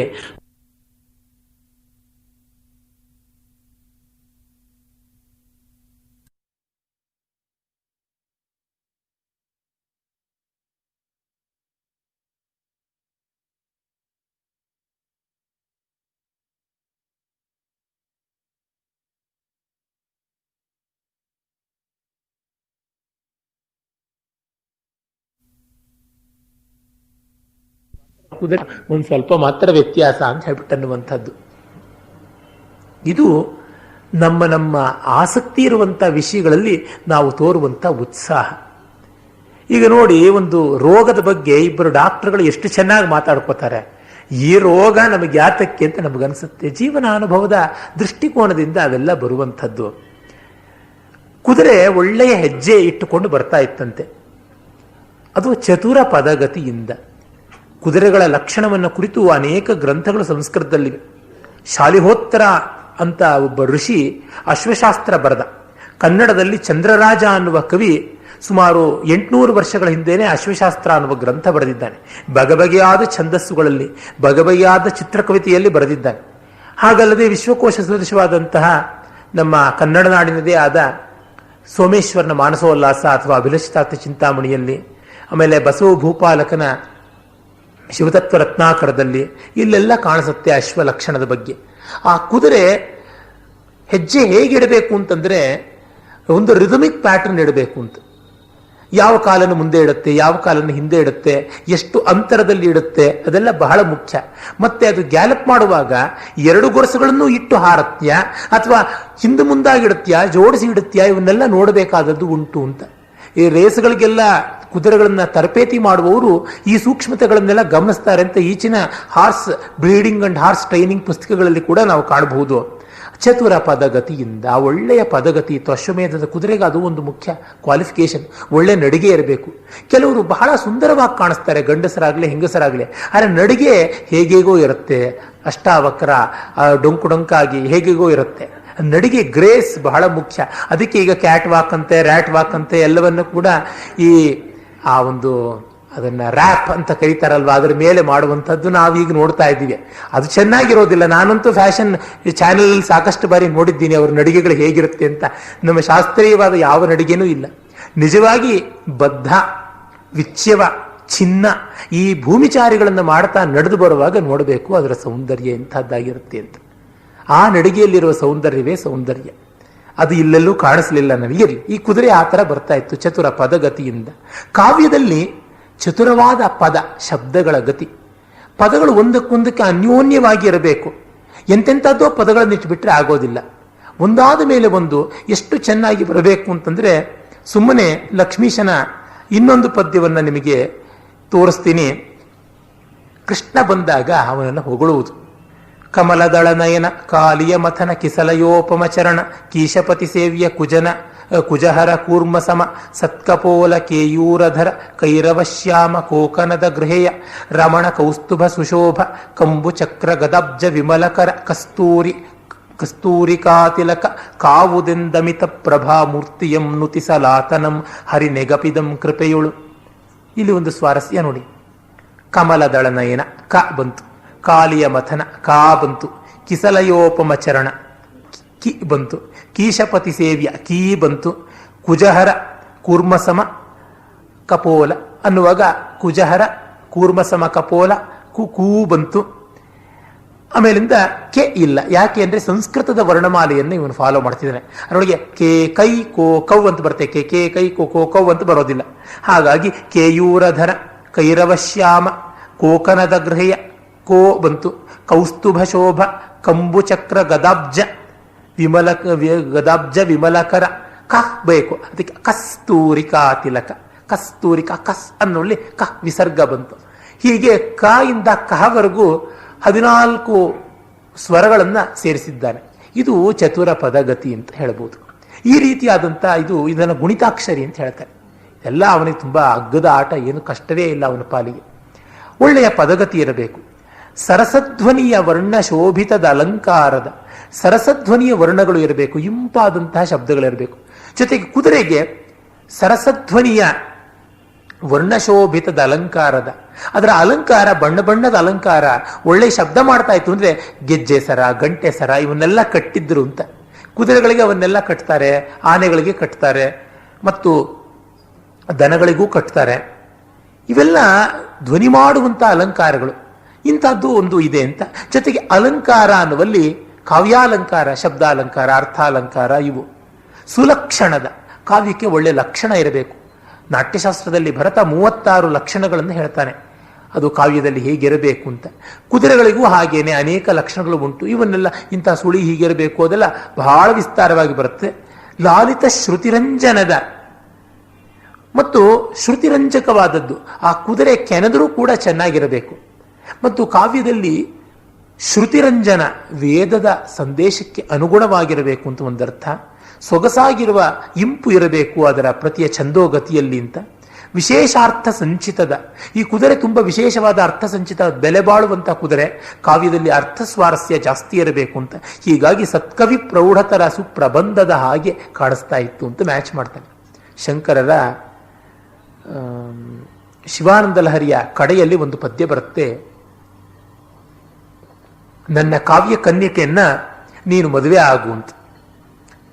ಶಿವ ಕಾವ್ಯ ಕನ್ಯಕೆಯನ್ನು ಮದುವೆ ಆಗುವುದೇನೋ ಸರಿಯೇ. ಕಾವ್ಯ ಹೇಗೆ ಕನ್ಯಕೆ? ಸರ್ವಾಲಂಕಾರಯುಕ್ತಾಂ ಸರಳ ಪದಯುತ ಸರಸ ಪದಯುತಾಂ ಸಾಧುವೃತ್ತಾಂ ಸುವರ್ಣಾಂ ಸದ್ಭಿಸ್ ಸಂಸ್ತೂಯಮಾನಾಂ ಉಪಗತ ವಿನಯಾಂ ದ್ಯೋತಮಾನ್ ಅರ್ಥರೇಖಾಂ ಉದ್ಯದ್ಭೂಷಾ ವಿಶೇಷಾಂ ಸರಳ ಸರ್ವಾಲಂಕಾರಯುಕ್ತಾಂ ಸರಳ ಪದ ಉದ್ಯದ್ಭೂಷಾ ವಿಶೇಷಾಂ ಸಾಲು ಮರೀತಾ ಇದೆ.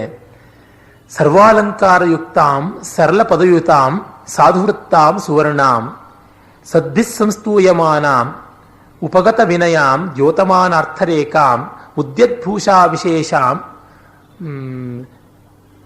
ಸರಸಗುಣಯುತಾಂ ಲಕ್ಷಣೇರ್ ಲಕ್ಷಿತಾಢ್ಯಾಂ. ಇದು ಕಾವ್ಯ, ನನ್ನ ಕಾವ್ಯ ಈ ರೀತಿಯಾಗಿರ್ತಕ್ಕಂಥದ್ದು. ಇಂಥ ನನ್ನ ಕಾವ್ಯವನ್ನ ಗೌರೀಪ್ರಿಯ ಮಮ ಕವಿತಾ ಕನ್ಯಕಾಂ ತ್ವಂ ಗೃಹಾಣ ಅಂತ ಹೇಳ್ತಾರೆ. ದೇವ ಗೌರೀಪ್ರಿಯ ಕಲ್ಯಾಣೀಂ ದೇವ ಗೌರೀಪ್ರಿಯ ಮಮ ಕವಿತಾ ಕನ್ಯಕಾಂ ತ್ವಂ ಗೃಹಾಣ ಅಂತ. ಇಲ್ಲಿ ಅದೇ ತರ ಬರುತ್ತೆ. ಸರ್ವಾಲಂಕಾರ ಯುಕ್ತ ಕನ್ಯೆಯನ್ನ ಸಾಲಂಕೃತವಾಗಿ ದಾನ ಮಾಡಬೇಕು ಅಂತ. ಸಾಲ ಮಾಡಿ ಮದುವೆ ಮಾಡುವಾಗ ಸಾಲಂಕೃತ ಕನ್ಯಾದಾನವೇ ಆಗುತ್ತದೆ. ಆದರೆ ಹೀಗಿಲ್ಲ, ಇದು ಸರ್ವಾಲಂಕಾರ ಯುಕ್ತವಾದ ಕಾವ್ಯಕ್ಕೆ ಅಲಂಕಾರ ಉಂಟು. ಆಮೇಲೆ ಸರಸ ಗುಣಯುತವಾದದ್ದು, ಒಳ್ಳೆ ಸರಸವಾದ ಗುಣಗಳಿಂದ 10 ಗುಣಗಳು ಅಂತ ದಂಡಿ ಹೇಳ್ತಾನೆ, 3 ಗುಣಗಳು ಅಂತ ಆನಂದವರ್ಧನಾದಿಗಳು ಹೇಳ್ತಾರೆ. ಅದನ್ನು ಕೂಡಿಕೊಂಡಿರುವಂತಹದ್ದು.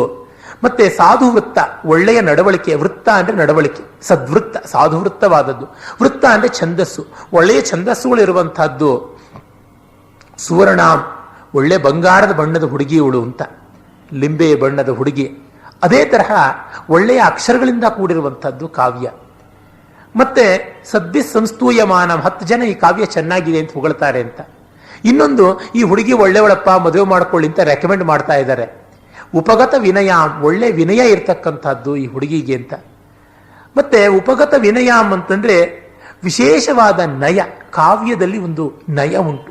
ನಯ ಅಂದ್ರೆ ಕೈಗೆ ಸಿಗುವಂತ ನಯ ಅಂತಲ್ಲ, ಒಂದು ನಡಿಗೆ, ಒಂದು ಗತಿ, ಒಂದು ರೀತಿ ಮತ್ತು ಒಳ್ಳೆಯ ವಿಚಾರಗಳನ್ನ, ನೀತಿಯನ್ನ ನಯವಾಗಿ ಬೋಧಿಸುವುದು, ಒರಟಾಗಿ ಬೋಧಿಸುವುದಿಲ್ಲ. ಆ ರೀತಿಯಾಗಿ ಕಾಂತಾ ಸಂಹಿತ ಅಂತ ಹೇಳ್ತಾರೆ. ದ್ಯೋತಮಾನ್ ಅರ್ಥರೇಖಾ, ಹುಡುಗಿ ಕೈಯಲ್ಲಿ ಧನರೇಖೆ ಜೋರಾಗಿ ಇದೆ, ಅವಳ ಕೈ ಹಿಡಿದ್ರೆ ನೀನು ಲಕ್ಷಾಧಿಪತಿ ಕೋಟ್ಯಧಿಪತಿ ಆಗುತ್ತೀಯ ಅಂತ. ಇನ್ನೊಂದು ಅರ್ಥರೇಖಾ, ಅರ್ಥದ ರೀತಿ ಸೊಗಸಾಗಿ ತೋರುತ್ತದೆ, ರಸಕ್ಕಿಂತ ದೊಡ್ಡ ಅರ್ಥ ಇಲ್ಲ. ಹೀಗೆ ಇರುವಂತಹ ಉದ್ಯದ್ಭೂಷಾ ವಿಶೇಷ, ಒಳ್ಳೆಯ ಭೂಷಣ ಅಲಂಕಾರ ಇದೆ, ಈ ಥರದ್ದೆಲ್ಲ. ಹೀಗೆ ದೇವ ಗೌರಿಪ್ರಿಯ ಮಮ ಕವಿತಾ ಕನ್ಯಕಾಂ ತುಮ್ ಗ್ರಹಣ. ನೀನು ಗೌರಿಪ್ರಿಯ ಈಗಾಗಲೇ ಒಂದು ಮದುವೆ ಮಾಡ್ಕೊಂಡಿದ್ದೀಯ, ಹಾಗಾಗಿ ಇನ್ನೊಬ್ಬಳನ್ನ ಮದುವೆ ಮಾಡ್ಕೊಳಕ್ಕೇನೋ ತೊಂದರೆ ಇಲ್ಲ. ಗಂಗೆಯನ್ನು ಬೇರೆ ಇಟ್ಕೊಂಡಿದ್ಯಾ, ಒಂದು ಏಕಪತ್ನಿ ವ್ರತ, 2 ಆದ್ಮೇಲೆ 20 ಆಗ್ಬೋದು, 200 ಆಗಬಹುದು. ಈ ಎಲ್ಲ ದೃಷ್ಟಿಯಿಂದ ಪದ್ಯ ರಚನೆ. ಹೀಗೆ ಈ ಹಿಂದಿನ ಕವಿಗಳು 2 ವಿಸದೃಶವಾದ ಸಂಗತಿಗಳನ್ನ ಶಬ್ದಶ್ಲೇಷೆಯ ಬಲದಿಂದ ಹೊಂದಿಸ್ತಾ ಇದ್ರಲ್ಲ, ಅದು ಬಹಳ ಸ್ವಾರಸ್ಯಕಾರಿಯಾದದ್ದು. ತೆಲುಗಿನ ದೊಡ್ಡ ಶತಾವಧಾನಿಗಳು ಒಬ್ಬ ರಾಜರ ಆಸ್ಥಾನಕ್ಕೆ ಹೋಗಿದ್ದಾಗ ತಿರುಪತಿ ವೆಂಕಟ ಕವಿಗಳು ಒಂದು ಕಡೆ ಹೇಳ್ತಾರೆ, ಪರದೇಶ ಸಂಪಾದ ನರತಿ ಮೀಕು ನರೇಂದ್ರ ಪರದೇಶ ಸಂಪಾದ ನರತಿ ಮಾಕು ಅಂತ. ನಿಮಗೆ ಪರದೇಶ ಸಂಪಾದನೆಯ ಆಸಕ್ತಿ ಇದ್ದರೆ ನಮಗೆ ಪರದ ಶ್ರೇಷ್ಠವಾದ ಮೋಕ್ಷವನ್ನು ಕೊಡುವ ಈಶನ ರತಿ, ಈಶ್ವರನಲ್ಲಿ ಪರಮಾತ್ಮನಲ್ಲಿ ನಮಗೆ ಪ್ರೀತಿ ಉಂಟು ಅಂತ. ಪರದೇಶ ಸಂಪಾದನ ರತಿ, ನಿಮಗೂ ಹೇಗೋ ನಮಗೂ ಹಾಗೇನೆ ಅಂತ, ನೀವು ನಾವು ಒಂದೇ ಅಂತ. ಇವೆಲ್ಲ ಭಾಷಾಶ್ಲೇಷ, ಪನ್ನಿಂದ ಬರುವಂಥದ್ದು. ಇದು ತುಂಬ ಸ್ವಾರಸ್ಯಕಾರಿಯಾದದ್ದು. ಹೀಗೆಲ್ಲ ವರ್ಣನೆ ನಡೆಯುತ್ತೆ.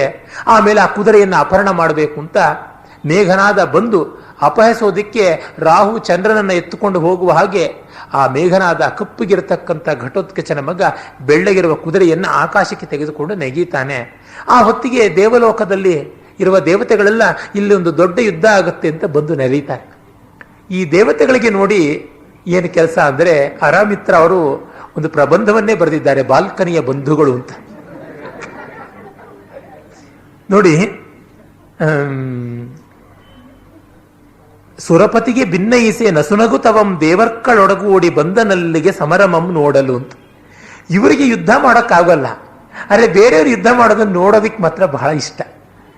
ಸಾಮಾನ್ಯವಾಗಿ ಕೆಲವರಿಗೆ ಜಗಳ ಆಡೋದಕ್ಕೆ ತಾಕತ್ತಿರೋಲ್ಲ.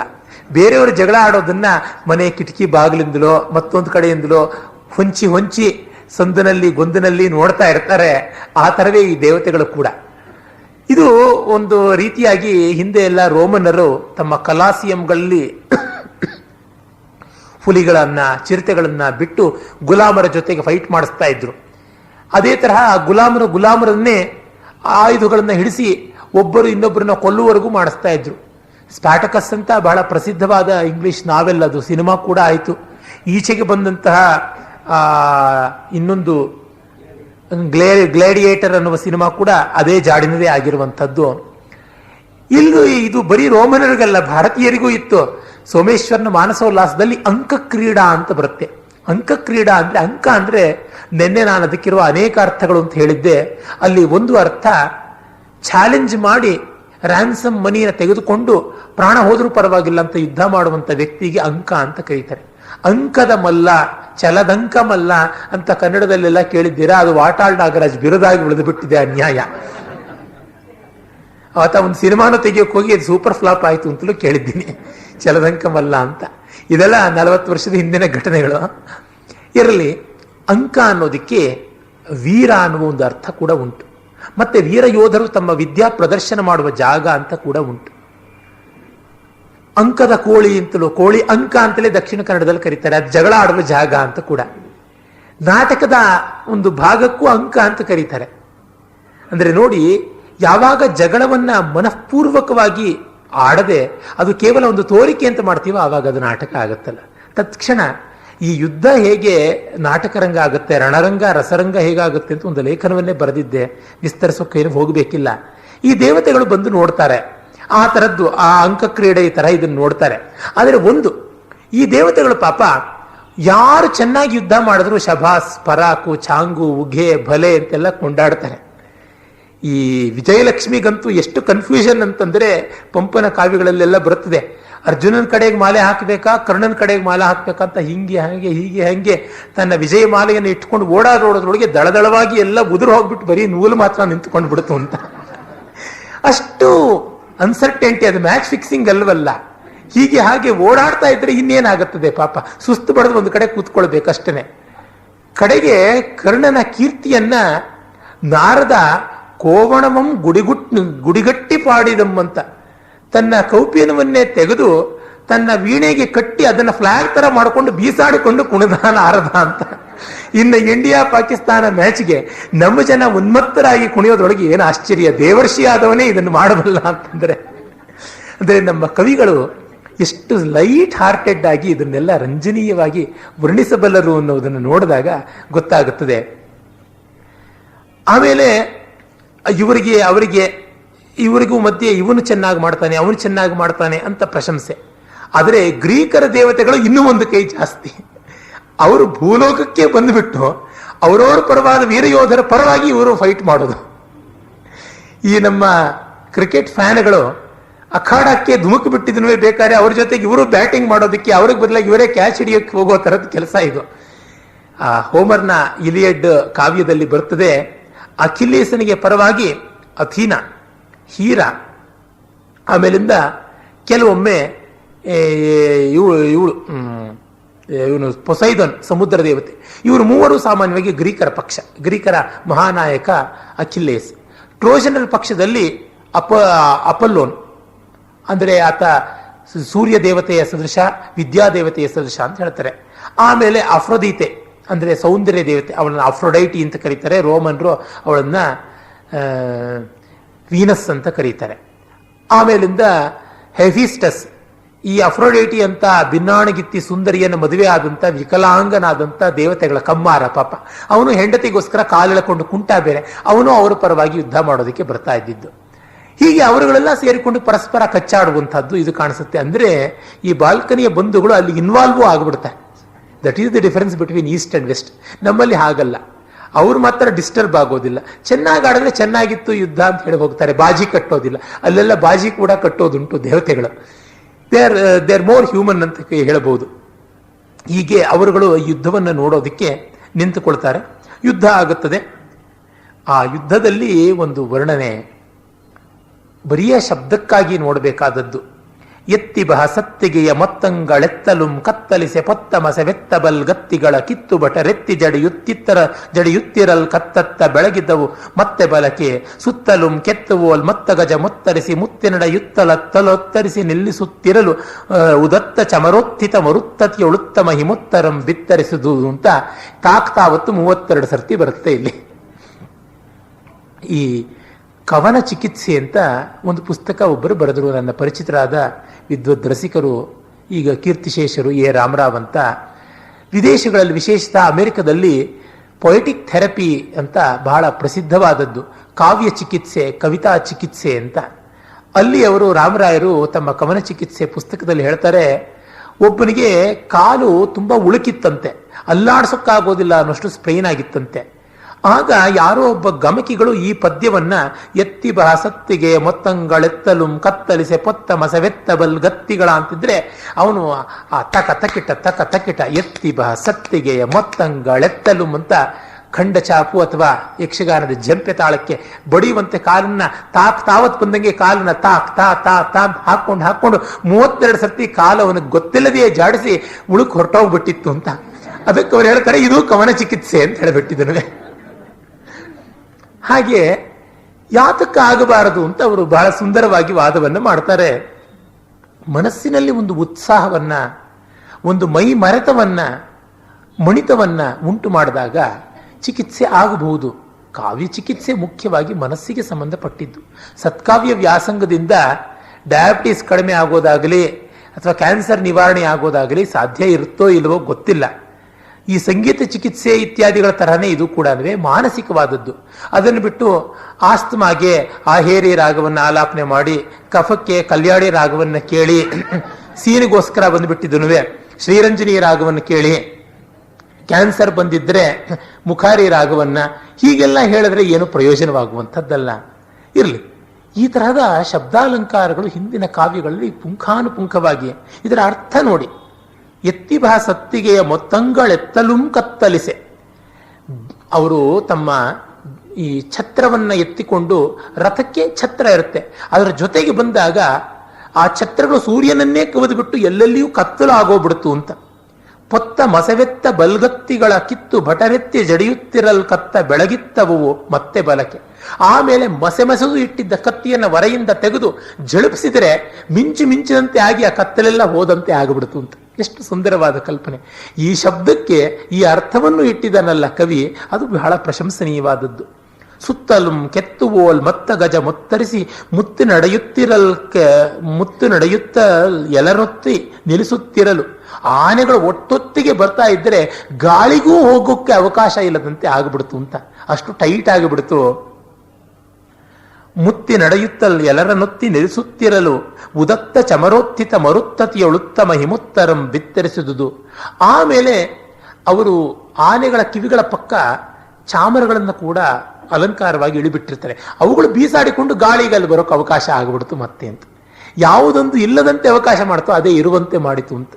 ಅದು ಎಷ್ಟು ಬೀಸಿಬಿಡ್ತು ಅಂದ್ರೆ ಅವರಿಗೆ ಆ ಶೆಕೆ ಆಗಿದ್ದೆಲ್ಲ ಹೋಗ್ಬಿಟ್ಟಿದ್ರು, ಚಳಿ ಆಗೋಕೆ ಶುರು ಆಗ್ಬಿಡ್ತು ಅಂತ. ಹಿಮೋತ್ತರಂ ಬಿತ್ತರಿಸಿದುದು ಅಂತ ಹೇಳ್ತಾರೆ. ಇವನ್ನೆಲ್ಲ ಆಸ್ವಾದ ಮಾಡೋದಕ್ಕೆ ಒಂದು ಬೇರೆಯದೇ ಆದಂಥ ಮನೋಧರ್ಮ ಬೇಕು.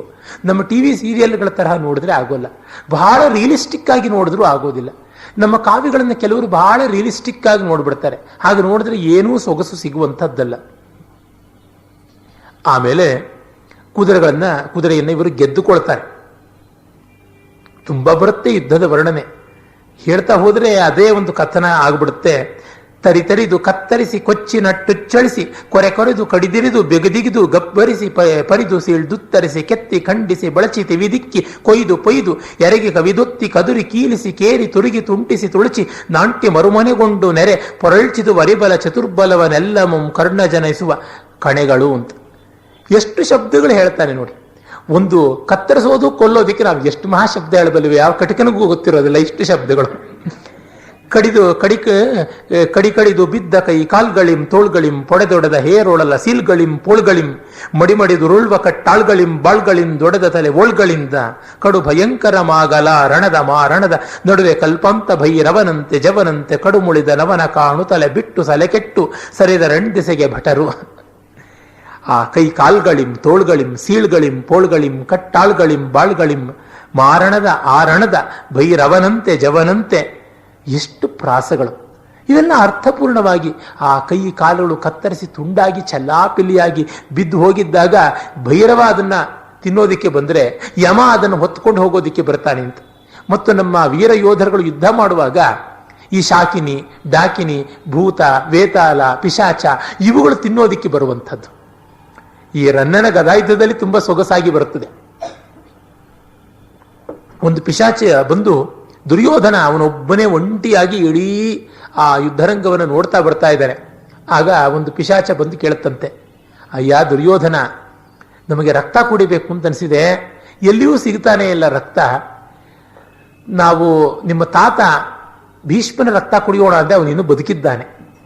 ಹರಮಿತ್ರ ಅವ್ರು ಹೇಳ್ತಿದ್ರು, ಪಾಪ ಆ ಪಿಶಾಚಿಗಳಿಗೆ ಅಷ್ಟಾದ್ರೂ ಎಥಿಕ್ಸ್ ಇದೆ, ಬದುಕಿದವ್ರ ರಕ್ತ ಹೀರಬಾರದು ಅಂತ ಇದ್ರು. ದ್ರೋಣಾಚಾರ್ಯನ ರಕ್ತ ಕುಡಿಯೋಣ ಅಂದ್ರೆ ಅದು ಪುಳಿಚಾರ ಬ್ರಾಹ್ಮಣ ರಕ್ತ, ನಿಷ್ಪ್ರಯೋಜನ, ಘಾಟಿಲ್ಲ, ಕಾವಿಲ್ಲ. ಇನ್ನು ನಿನ್ನ ತಮ್ಮನ ರಕ್ತಾನ ಕುಡಿಯೋಣ ಅಂತಂದ್ರೆ ಭೀಮಾನೇ ಕುಡಿದು ಬಿಟ್ಟಿದ್ದಾನೆ, ಹಾಗಾಗಿ ನಿನ್ನ ರಕ್ತ ನಮ್ಗೆ ಯಾವಾಗ ಕೊಡ್ತೀಯಾ ಅಂತ ಹೇಳ್ಬಿಟ್ಟಿದ್ನು ಕೇಳ್ತಾ ಇದ್ದು ಅಂತ.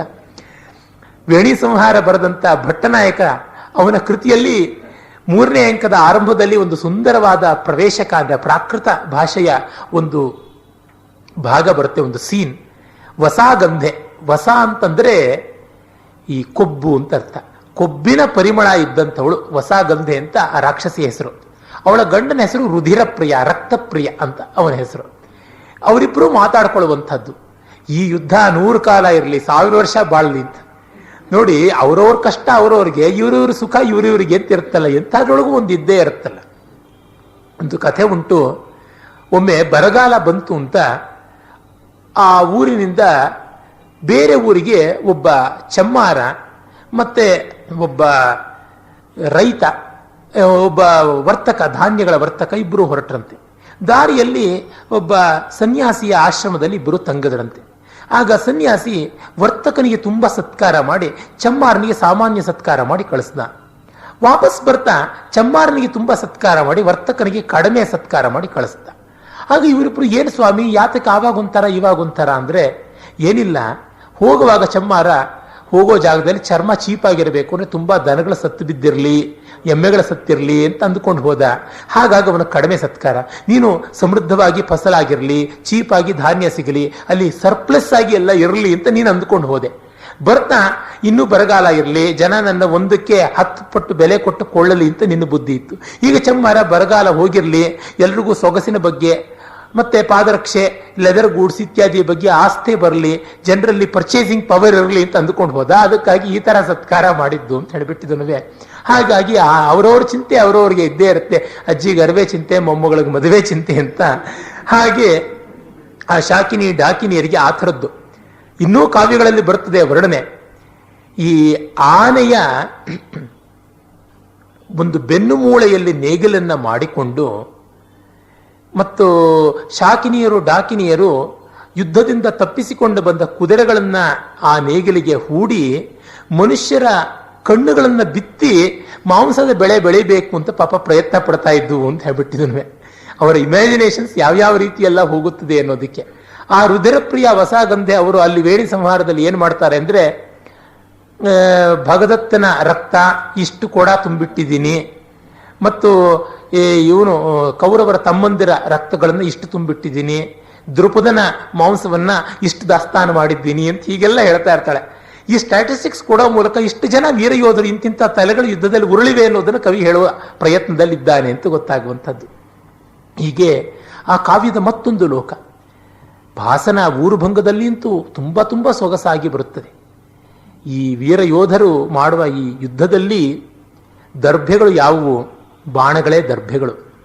ಅವರ ಪ್ರತಾಪಾಗ್ನಿಯೇ ಅಗ್ನಿ, ಪ್ರತಾಪವೇ ಅಗ್ನಿ, ಮತ್ತು ಅವರು ಸುರಿಸುವ ರಕ್ತವೇ ತುಪ್ಪದ ಆಹುತಿ. ಆಮೇಲೆ ಗದೆಗಳೇ ಈ ಸುರ್ಕು ಸುರುವ ಈ ರೀತಿಯಾಗಿರ್ತಕ್ಕಂಥದ್ದು. ಇದರ ಫಲ ಏನು? ಯಜ್ಞದ ಫಲವು ಸಶರೀರ ಸ್ವರ್ಗ. ಇವರಿಗೂ ಆ ವೀರ ಸ್ವರ್ಗ ಸಿಗುವಂಥದ್ದು ಅಂತ. ಒಂದು ರಥದ ಮೇಲೆ ಒಬ್ಬ ಮನುಷ್ಯ ಹಾಗೆ ಯುದ್ಧ ಮಾಡ್ತಾ ಮಾಡ್ತಾ ಬಾಣ ಬಿದ್ದು ಸತ್ತೋಗಿದ್ದಾನೆ.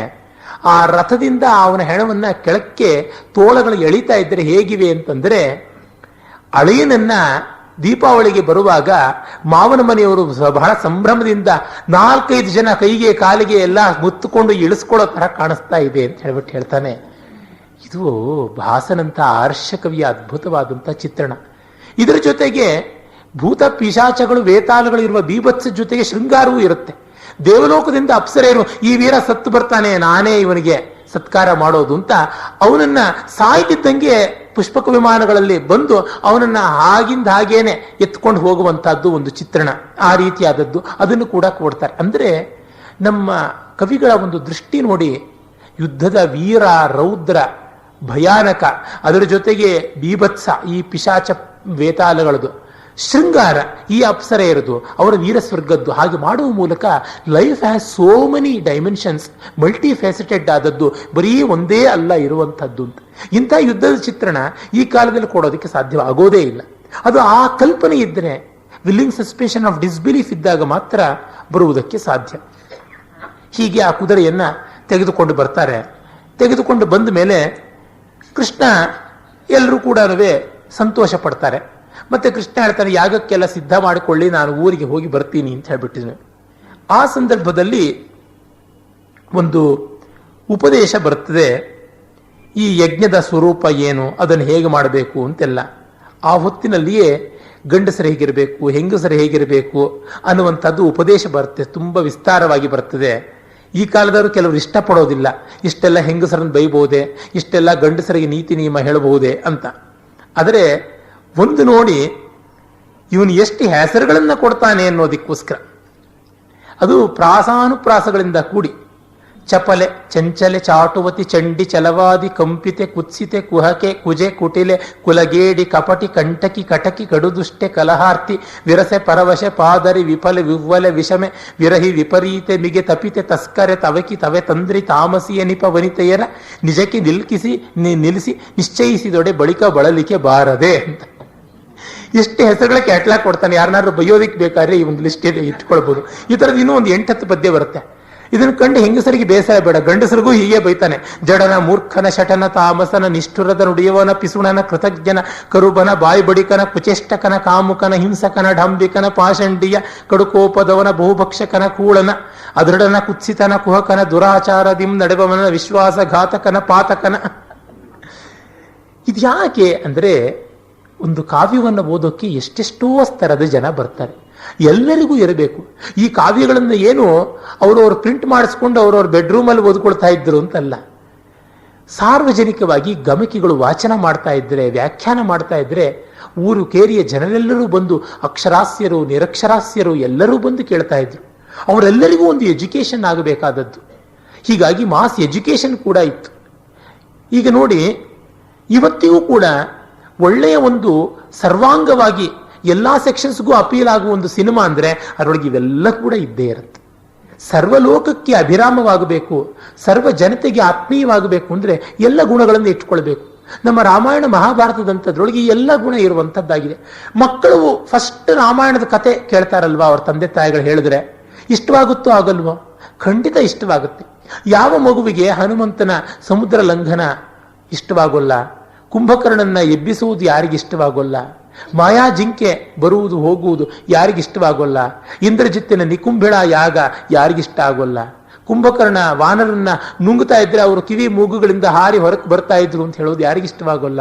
ಪುಷ್ಪಕ ವಿಮಾನದಲ್ಲಿ ಎಲ್ಲ ವಾಪಸ್ ಬಂದದ್ದು, ಲವಕುಶರು ಕುದುರೆಯನ್ನ ಕಟ್ಟಿ ತಂದೆಯನ್ನೇ ಎದುರಿಸಿ ಯುದ್ಧ ಮಾಡಿದಂಥದ್ದು, ಇದು ಯಾರಿಗಿಷ್ಟವಾಗುವಂಥದ್ದಲ್ಲ?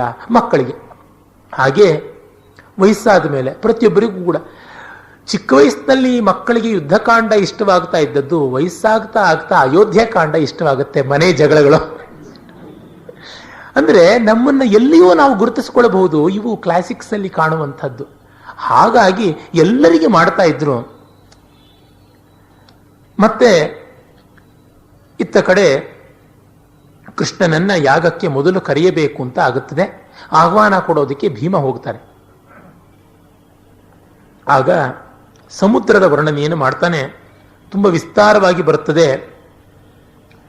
ಆ ಸಮುದ್ರದಲ್ಲಿ ಎಷ್ಟು ಪ್ರಾಣಿಗಳಿವೆ ಅನ್ನೋ ಕೆಟಲಾಗ್ ಕೂಡ ಬರುತ್ತೆ. ಕ್ರೂರ ಕರ್ಕಟಕ ಕಟಕ ಕಮಠ ಮಠವಿಡಿದ ನೀರಾನೆಗಳ್ ನೆಗಳ್ದೆಡೆ ಮುದ ಮುದೈಪ ಶಾಲೂರ ಕುಲರಾಜಿ ರಾಜಿಪ ಗೃಹಂ ನಿಬಿಡ ಗಂಡೂಪದ ಪದಂ ಪೆರ್ಚಿದ ಘೋರ ಸಮುದ್ರ ದುಗ್ರದ ಗ್ರಾಹ ಭವ ಭವನವಂ ಭೂರಿ ಭೀಕರ ಮಕರ ಮಹಿ ತಿಮಿ ತಿಮಿಂಗಿಲ ಕಠೋರತರ ರಾಜೀವ ಜೀವ ಪ್ರತತಿ ವಾಸವಾ ಸಮುದ್ರ ಮೆಸೆದುದು ಅಂತ ಹೇಳಿ ಶಬ್ದಾಲಂಕಾರವನ್ನು ಮಾಡಿಕೊಂಡು ಸಮುದ್ರದ ಕೆಟಲಾಗ್ ಕೊಡ್ತಾನೆ. ಇದರಿಂದ ಏನು ಪ್ರಯೋಜನ ಅಂದ್ರೆ ಸಾಮಾನ್ಯ ಒಂದು ಎಜುಕೇಶನ್ ಆಗ್ತಾ ಇತ್ತು. ಸಮುದ್ರದಲ್ಲಿ ಇಂತಹ ಪ್ರಾಣಿಗಳು ಇರುತ್ತವೆ ಅನ್ನೋದು ಗೊತ್ತಾಗ್ತಾ ಇತ್ತು. ಕಾವ್ಯಕ್ಕೆ ಅನಿವಾರ್ಯವಲ್ಲ, ಅರೆ ಕಾವ್ಯದ ಒಂದು ಅಂಗ ಉಪದೇಶ. ಮಮ್ಮಟ ಹೇಳ್ತಾನೆ, ಕಾವ್ಯ ಯಾತಕ್ಕೆ? ಯಶಸ್ಸೇ, ಅರ್ಥಕೃತೆ, ವ್ಯವಹಾರವಿದೆ, ಶಿವೇತರಕ್ಷತೆಯೇ, ಸದ್ಯಪರ ನಿವೃತೆಯೇ, ಕಾಂತಾಸನ್ಮಿತತೆಯೋಪದೇಶಜೆ. ಕಾವ್ಯ ಕೀರ್ತಿಗಾಗಿ, ಬರೆದವನಿಗೆ ಕೀರ್ತಿ, ಓದ್ದವನಿಗೆ 4 ಜನರ ಹತ್ರ ಅದನ್ನು ವಿಸ್ತರಿಸ್ತಾನೆ, ಭಾಷಣ ಮಾಡ್ತಾನೆ, ಆಗ ಅವನಿಗೆ ಕೀರ್ತಿ ಬರುತ್ತೆ. ಕಾವ್ಯಂ ಯಶಸ್ಸೇ ಅರ್ಥಕೃತೆ, ಅರ್ಥಕ್ಕಾಗಿ ಧನ ಬರುತ್ತೆ. ಅದರಿಂದ ಆ ಕಾಲದಲ್ಲಿ ದುಡ್ಡು ಬರ್ತಾ ಇತ್ತು. ಮತ್ತು ವ್ಯವಹಾರವಿದೆ, ವ್ಯವಹಾರ ಹೇಗೆ ಅನ್ನುವುದು ಗೊತ್ತಾಗುತ್ತದೆ, ಲೋಕ ವ್ಯವಹಾರ. ಮತ್ತು ಶಿವೇತರಕ್ಷತೆಯೇ, ಅಮಂಗಳವನ್ನ ಹೋಗಲಾಡಿಸುತ್ತೆ ಕಾವ್ಯ ಅನ್ನುವ ನಂಬಿಕೆ, ಒಳಿತನ್ನು ಮಾಡುತ್ತದೆ. ಮತ್ತು ಉಪದೇಶ ಉಂಟು. ಅದು ಒಳ್ಳೆಯ ಹೆಂಡತಿ ಹೇಳದೆಯೇ ಗಂಡನಿಗೆ ಅತ್ತೆ ಈ ತರ ಮಾಡ್ತಾ ಇದ್ದಾಳೆ, ಮಾವ ಹೀಗೆ ಮಾಡ್ತಾ ಇದ್ದಾನೆ, ನೀವು ಅದ್ರ ಬಗ್ಗೆ ಒಂದು ಕಣ್ಣಿಟ್ಟಿರಿ ಅಂತ ಅನ್ನುವುದನ್ನು ಎಷ್ಟು ನಯವಾಗಿ ಹೇಳಿಬಿಡ್ತಾಳೆ. ಅದರೊಳಗೆ ಗೊತ್ತಾಗುತ್ತೆ, ಇಂಗಿತದಿಂದಲೇ ಗೊತ್ತಾಗ್ಬಿಡ್ತದೆ ಹೇಗೆ ಅಂತ. ಆ ತರದ ಉಪದೇಶವಲ್ಲದ ರೀತಿಯಲ್ಲಿ ಮಾಡುವ ಉಪದೇಶ ಅಂತ ಇದಕ್ಕಾಗಿ ಬೇಕಾಗ್ತಾ ಇದ್ದುವು ಅಂತ. ನಾನು ಸಮುದ್ರದ ವರ್ಣನೆಗೆ ಹೋಗ್ತಾ ಇಲ್ಲ. ಆಗ ಅಲ್ಲಿ ವೇಶ್ಯಾವಾಟಿಯ ವರ್ಣನೆ ಕೂಡ ಬರ್ತದೆ, ಬಹಳ ವಿಸ್ತಾರವಾಗಿದೆ. ಇಲ್ಲಿ ಏನೆಲ್ಲ ಶಬ್ದಾಲಂಕಾರ ಇದೆ ಅಂದ್ರೆ ಒಂದು ಬದುಕು ಸಾಲದಲ್ಲ ಅಂತ ಹೇಳಿಸುತ್ತೆ. ಸವಿಯ ಪ್ರಿಯರಾಗ ಮದ ರಾಗ ಮದ ರಾಗ ಮದನ್ ಮದನವಿಲಾಸವೆಂದು ತಾಂಬೂಲಮಂ ತೋರ್ಪರ್. ನೋಡಿ, ಸವಿಯ ಪ್ರಿಯರ ಆಗಮದ ರಾಗ ಮದ ರಾಗಮದರ್ ಆಗ ಮದನ ವಿಲಾಸ, ಈ ತರ ಪದ ವಿಭಾಗ. ಪ್ರಿಯರಾಗಮದ, ರಾಗಮದರ್, ಆಗಮದ ಮದನ. ಇದು ಶಬ್ದ ಅಲಂಕಾರ ಮೂರು ಬಾರಿ ರಿಪೀಟ್ ಆಗುತ್ತೆ. ಅದರ ಅರ್ಥವೇ ಬೇಕಾದಲರ್ ಕಾದಲಕ್ಕಾಹವದಳು. ಬೇಕಾದ ಅಲರ್, ಕಾದಲರ್, ಕಾದಲರು ಅಂದ್ರೆ ಪ್ರಿಯರು, ಕಾದಲಿಕ್ಕೆ ಅಂದ್ರೆ ಯುದ್ಧ ಮಾಡೋದಿಕ್ಕೆ ಅಂತ. ಬೇಕಾದಲರ್ ಅಂದ್ರೆ ಬೇಕಾದ ಹೂವು. ಹೀಗೆಲ್ಲ ಸರ್ಕಸ್ಗಳನ್ನು ತುಂಬಾ ಮಾಡ್ತಾನೆ. ಹಾಗೆ ಮಾಡ್ತಾ ಅವರನ್ನ ಬಗೆ ಬಗೆಯ ರೀತಿಯಲ್ಲಿ ವರ್ಣನೆ ಮಾಡ್ತಾನೆ. ಅಲ್ಲಿ ನಕ್ಷತ್ರಗಳ ಹೆಸರು, ಗ್ರಹಗಳ ಹೆಸರು, ರಾಶಿಗಳ ಹೆಸರು ಇವೆಲ್ಲ ಬರುವಂಥ ರೀತಿಯಲ್ಲಿ ಅಲ್ಲಿ ಮಾಡುವಂಥ ವರ್ಣನೆಗಳು ಬಹಳ ವಿಶೇಷವಾದಂಥದ್ದು. ನೋಡಿ, ನಕ್ಷತ್ರಗಳ ಹೆಸರು ಬರ್ತದೆ. ಗುರುಕುಚದ ಭರಣಿ ಸುಂದರ ಗಜಾರೋಹಿಣಿ ಮಧುರ ಕಾಮಕೇಳಿ ರಸಾರ್ದ್ರೆ ಸನ್ಮೋಹನೋತ್ತರೆ ಸುರತಂತ್ರ ವಿರಚಿತ ಹಸ್ತಚಿತ್ತೆ ಹ್ರಸ್ವಾತಿ ವರ್ತುಳ ಸುಕಂಠೆ ವರಬಾಹು ಮೂಲೆ ಮಣಿಭೂಷಣ ಶ್ರವಣೆ ವಿಸ್ತರ ಗುಣಾಪೂರ್ವೆ ಎನಿಸುವ ಬಾಲಿಕೆಯರಲ್ಲಿ ಪರಿಶೋಭಿಸಿದ ರೆಸವ ನಕ್ಷತ್ರ ಗಣದಂತೆ ಮೊಗಸಸಿಯ ಸೇರುವೆಡೆಯಲು. ಇಲ್ಲಿ ಅವರ ಸ್ತನಗಳು ಗುರುಕುಚದ ಭರಣಿ, ಆ ಭರಣಿಯಂತೆ ತೋರ್ತಾ ಇದ್ವನ್ನು ಭರಣಿ ನಕ್ಷತ್ರ ಬಂತು. ಸುಂದರ ಗಜಾರೋಹಿಣಿ, ಅವರು ಗಜಗಳನ್ನು ಆರೋಹಣ ಮಾಡ್ತಾ ಇದ್ದಂತ ರೋಹಿಣಿ, ಗಜಾರೋಹಿಣಿ ಬಂತು. ಮತ್ತು ಕೇಳಿ ರಸಾರ್ದ್ರೆ ಅನ್ನುವಾಗ ಆರ್ದ್ರ ನಕ್ಷತ್ರ ಬಂತು.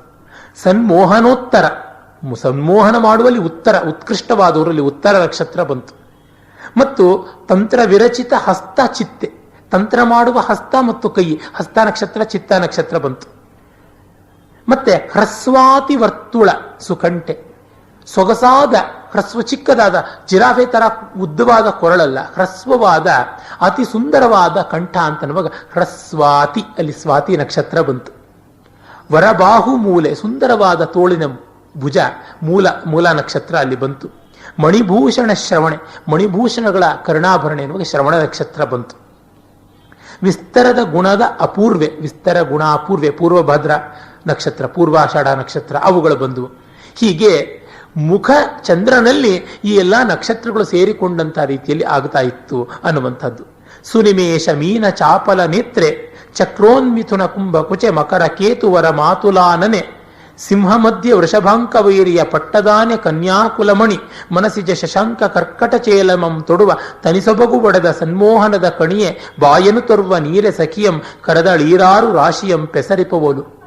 ಒಬ್ಬಳು ಗೆಳತಿ ತನ್ನ ಇನ್ನೊಬ್ಬ ಗೆಳತಿಯನ್ನು ಕರೀತಾ ಇದ್ದಾಳಂತೆ. ಸುನಿಮೇಶ ಮೀನ ಚಾಪಲ ನೇತ್ರೆ, ಸೊಗಸಾಗಿ ಪಟಗುಟ್ಟುವ ಮೀನಿನಂತಹ ಕಣ್ಣಿನ ಒಳೆ ಅಂತ. ಸುನಿಮೇಶ, ನಿಮೇಶ ಅಂದ್ರೆ ಚೆನ್ನಾಗಿ ಮಿಟುಕಿಸುವುದು ಅಂತ. ಸುನಿಮೇಶ, ಅಲ್ಲಿ ಮೇಷ ಬಂತು. ಮೀನ ಚಾಪಲ ನೇತ್ರೆ, ಮೀನದಂತೆ ಚಾಪಲ ನೇತ್ರ. ಚಾಪ ಅಂದ್ರೆ ಧನುರಾಶಿ ಬಂತು, ಮೀನ ರಾಶಿ ಬಂತು, ಧನುರಾಶಿ ಬಂತು. ಒಂದು 3 ಪದದಲ್ಲಿ 3 ರಾಶಿಯನ್ನು ಹಾಕ್ಬಿಡ್ತಾನೆ. ಚಕ್ರೋನ್ಮಿಥುನ ಕುಂಭಕುಚೆ, ಅಲ್ಲಿ ಚಕ್ರವಾಕಗಳ ಜೋಡು ಹಾಗೆ ಕಾಣಿಸುವಂತ ಸ್ತನವುಳ್ಳವಳು ಅನ್ನುವಲ್ಲಿ ಚಕ್ರ, ಮಿಥುನ ಅನ್ನುವಲ್ಲಿ ಮಿಥುನ ಬಂತು, ಕುಂಭ ಬಂತು. ಮಕರಕೇತು ಅಂದ್ರೆ ಮಕರಕೇತು ವರ ಮಾತುಲಾನನೆ, ಇದು ಸಂಬಂಧ ನೋಡಿ. ಮಕರಕೇತು ಅಂದ್ರೆ ಈ ಮೊಸಳೆಯನ್ನ ಧ್ವಜವಾಗಿ ಮಾಡಿಕೊಂಡ ಮನ್ಮಥ, ಅವನ ಮಾತುಲ ಸೋದರ ಮಾವನ ಮುಖದವಳು ಅಂತ. ಅಂದ್ರೆ ಲಕ್ಷ್ಮಿಯ ತಮ್ಮ ಚಂದ್ರ, ಲಕ್ಷ್ಮಿಯ ಮಗ ಮನ್ಮಥ, ಹಾಗಾಗಿ ಚಂದ್ರಮುಖಿ ಅಂತ. ಅಲ್ಲಿ ಮಕರ ರಾಶಿ ಬಂತು. ಸಿಂಹ ಮಧ್ಯೆ ಸಿಂಹಕಟಿ, ವೃಷಭಾಂಕ ವೈರಿ, ವೃಷಭಧ್ವಜನ ವೈರಿ ಮನ್ಮಥ ಇದಾನಲ್ಲ, ಅವನ ಪಟ್ಟದಾನೆ ನೀನು, ಮನ್ಮಥನ ಪಟ್ಟದಾನೆ ಅಂತೆ. ವೃಷಭ ರಾಶಿ ಬಂತು. ಕನ್ಯಾಕುಲಮಣಿ, ಅಲ್ಲಿ ಕನ್ಯಾ ರಾಶಿ ಬಂತು. ಮನಸಿಜ ಶಶಾಂಕ ಕರ್ಕಟ ಚೇಲಮಂ ತೊಡುವ ತನಿಸೊಬಗು ಒಡೆದ ಸನ್ಮೋಹನದ ಕಣಿಯೆ ಬಾ. ಮನ್ಮಥ ಶಶಾಂಕ, ಮನಸಿಜ ಶಶಾಂಕ ಕರ್ಕಟ ಚೇಲಮಂ ತೊಡುವ ತನಿಸೊಬಗು ಒಡೆದ ಸನ್ಮೋಹನದ ಕಣಿಯೆ ಅಂತ. ಚೇಲ ಅಂತಂದ್ರೆ ಸೆರಗು. ಆ ಮನ್ಮಥನ ಮತ್ತು ಚಂದ್ರನ ಅವರ ಒಂದು ಹಿಡಿತ ಏನಿದೆ ಅದು ನಿನ್ನ ಸೆರಗಿನಲ್ಲಿದೆ. ಕರ್ಕಟ ಅನ್ನೋದಕ್ಕೆ ಹಿಡಿತ ಅಂತ ಒಂದು ಉಂಟು, ಕರ್ಕಟ ಅನ್ನೋದಕ್ಕೆ ಇಕ್ಕುಳ ಅಂತ ಹೇಳ್ತಾರೆ. ನೀನು ಮನ್ಮಥನನ್ನು ಚಂದ್ರನನ್ನು ಕೂಡ ನಿನ್ನ ಸೆರಗನ್ನುವ ಇಕ್ಕಳದಲ್ಲಿ ಕಟ್ಟಿಕೊಂಡು ಬಂದುಬಿಡ್ತೀಯ ಅನ್ನುವಂಥದ್ದು. ಹಾಗಿರುವಂತೋಳೆ ಬಾ ಅಂತ 12 ಈರಾರು ಅಂದ್ರೆ 2 6 12 ರಾಶಿಗಳನ್ನು ಸೇರಿಸಿ ಕರೆದಳು ಅಂತ. ಇಲ್ಲಿ ಆ ರಾಶಿಗಳನ್ನು ಸೇರಿಸುವಂಥದ್ದು. ಹೀಗೆ ಈ ತರದ ಚಮತ್ಕಾರಗಳನ್ನ ತುಂಬಾ ಮಾಡುವಂಥದ್ದು. ದಿಕ್ಕುಗಳ ಬಗ್ಗೆ ಬರುತ್ತೆ, ಗ್ರಹಗಳ ಬಗ್ಗೆ ಬರುತ್ತೆ, ಸಾಮದಾನ ಭೇದಗಳ ಬಗ್ಗೆ.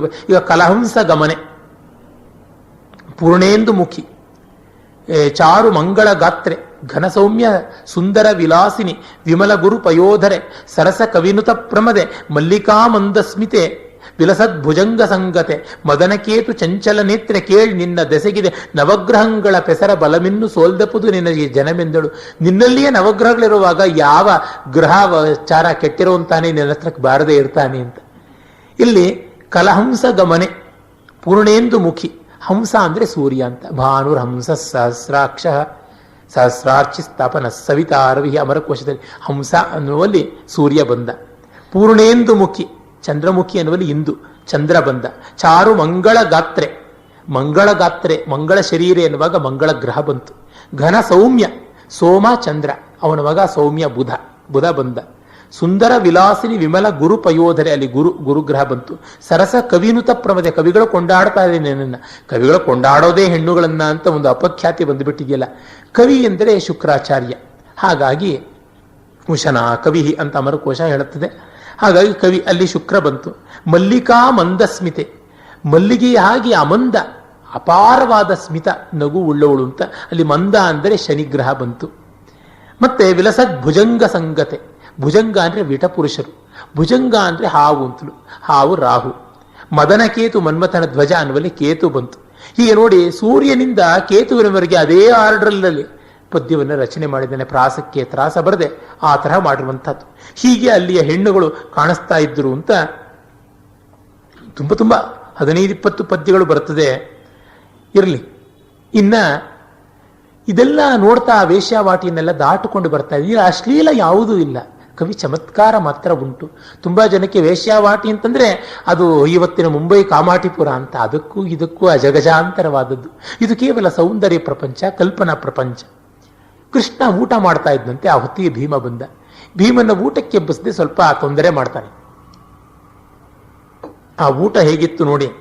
ಎಸವ ಪೊಂಬರಿವಾಣ ಮಿಸುನಿ ವಟ್ಟಲ್ಗಳುಳ್ ಮಿಸುಪ ಶಾಲ್ಯೋದನಂ ಸೂಪ ಘೃತ ಭಕ್ಷ್ಯ ಪಾಯಸ ಪರಡಿ ಮಧು ಶರ್ಕರಾಮಿಷ ಪಳಿದ್ಯ ಸೀಕರಣೆ ಶಾಖ ತನಿವಣ್ಗಳ ರಸರಸಾಯನ ಸಾರ್ಗಳುಪ್ಪುಗಾಯ್ ಬಾಳಕಂಕೃಸರಿ ಕಚ್ಚಡಿ ಪಾಲ್ ಮೊಸರ್ಗಳ್ ಬಗೆಗೊಳಿಸಿ ಪೊಸತನಿಸಿರಲ್ ಸವಿದ ನಚ್ಯುತಂ ದೇವಕಿ ಯಶೋದೆಯರ್ ತಂದಿಕ್ಕಲು.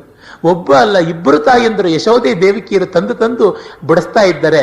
ಏನು ಹೊನ್ನಿನ ಹರಿವಾಣದಲ್ಲಿ ಮತ್ತು ಹೊನ್ನಿನ ಬಟ್ಟಲುಗಳಲ್ಲಿ ಸೊಗಸಾದ ಬಾಸುಮತಿಯರ ಶಾಲ್ಯೋದನ, ಸೂಪ ಅಂದ್ರೆ ಇವತ್ತಿನ ಸೂಪ್, ತವ್ವೆ, ಘೃತ ತುಪ್ಪ, ಭಕ್ಷ್ಯ ಭೋಜ್ಯ ಚೋಷ್ಯ ಲೇಹ್ಯ ಪಾನೀಯ, ಇವು 5 ವಿಧವಾದ ಆಹಾರ ಅಂತ ಹೇಳ್ತಾರೆ.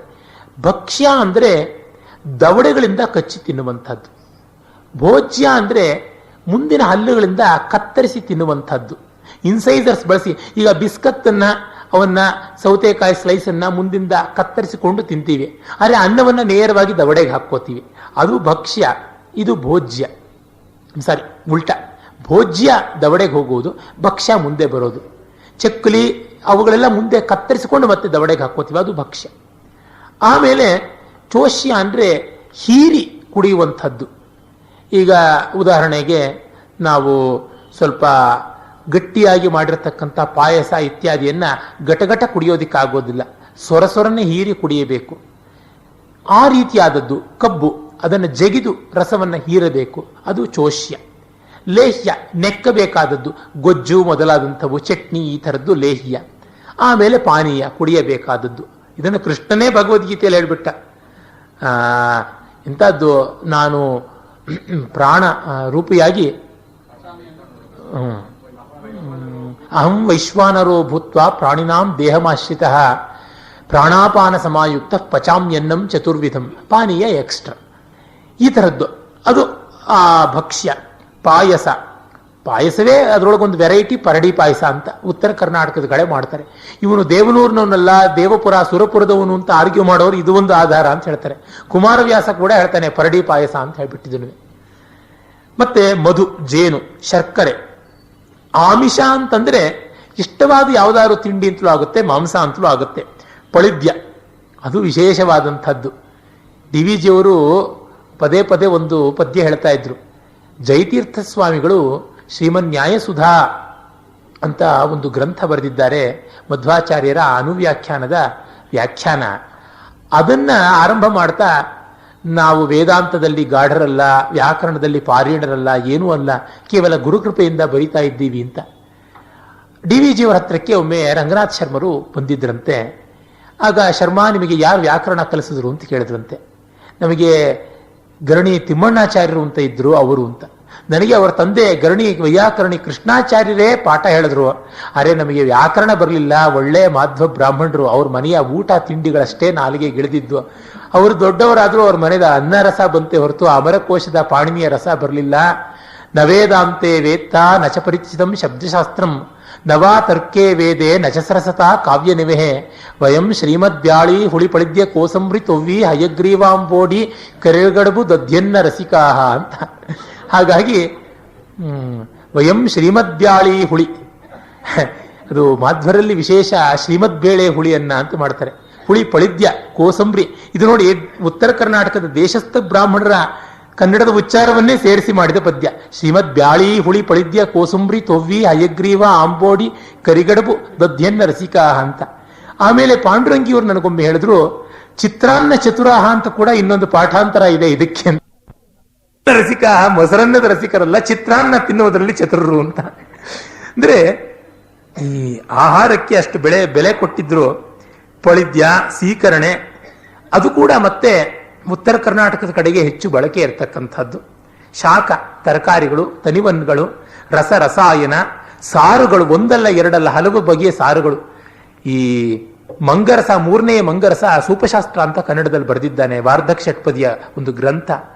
ಅದರೊಳಗೆ ಸುಮಾರು ಹತ್ತತ್ರ ಒಂದು 80-90 ಬಗೆಯ ಪಾಯಸಗಳನ್ನ, 15-20 ತರ ಇಡ್ಲಿಗಳನ್ನ ಎಲ್ಲ ಮಾಡುವುದನ್ನು ಹೇಳ್ತಾನೆ. ಈ ಪಾಕಶಾಸ್ತ್ರ ಗ್ರಂಥಗಳು ಒಂದು ಕುತೂಹಲ. ಯಾರಾದರೂ ಸ್ಪಾನ್ಸರ್ ಮಾಡಿದ್ರೆ ಹಿಂದಿನ ಪಾಕಶಾಸ್ತ್ರಗಳಲ್ಲಿ ಏನು ಅಡಿಗೆ ಮಾಡ್ತಾ ಇದ್ರು ಅದನ್ನು ಬೇಕಾದ್ರೆ ಮಾಡಿಸುವಂತ ಒಂದು ಪ್ರಾಜೆಕ್ಟ್ ತಗೋಬಹುದು. ತಿನ್ನೋದಕ್ಕೆ ಮಾತ್ರ ಜನ ಸಿದ್ಧ ಆಗಬೇಕಷ್ಟೇನೆ. ಉಪ್ಪುಗಾಯಿ ಅಂದ್ರೆ ಉಪ್ಪಿನಕಾಯಿ, ಬಾಳಕ ಅಂದ್ರೆ ನಮ್ಮ ಕಡೆ ಉಪ್ಪು ಮೆಣಸಿನಕಾಯಿ ಅಂತಾರಲ್ಲ ಅದು, ಮತ್ತೆ ಸೊಗಸಾಗಿರ್ತಕ್ಕಂಥ ಪಚ್ಚಡಿಗಳು, ಸಂಡಿಗೆಗಳು, ಹಾಲು, ಮೊಸರುಗಳು ಬೇರೆ ಬಗೆ. ಗಟ್ಟಿ ಮೊಸರು ಒಂದು, ನೀರು ಮಜ್ಜಿಗೆ ಒಂದು, ಹಾಗಲ್ಲದೆ ಹಾಲನ್ನು ಬೆರೆಸಿರ್ತಕ್ಕಂಥದ್ದು ಒಂದು, ಮತ್ತೆ ಮೊಸರಿಗೆ ಒಂದಿಷ್ಟು ತುಪ್ಪ ಬೇರೆ ಕಲಸೋದುಂಟು, ಅದನ್ನು ಸರ್ಪಿಸ್ ಅಂತ ಕರೀತಾರೆ. ಹೀಗೇನೇನೋ ಈ ಥರದ್ದನ್ನೆಲ್ಲ ಸೇರಿಸಿ ಅದನ್ನು ಬಡಿಸ್ತಾ ಇದ್ರೆ ಅವನು ತಿಂತಾ ಇದ್ದ ಅಂತ. ಇನ್ನು ತಮಗೂ ಊಟದ ಹೊತ್ತಾಯಿತು ಅನ್ಸುತ್ತೆ. ಇಲ್ಲಿಗೆ ಈ ಹೊತ್ತಿಗೆ ನಿಲ್ಲಿಸಿ ನಾಳೆ ನೋಡೋಣ.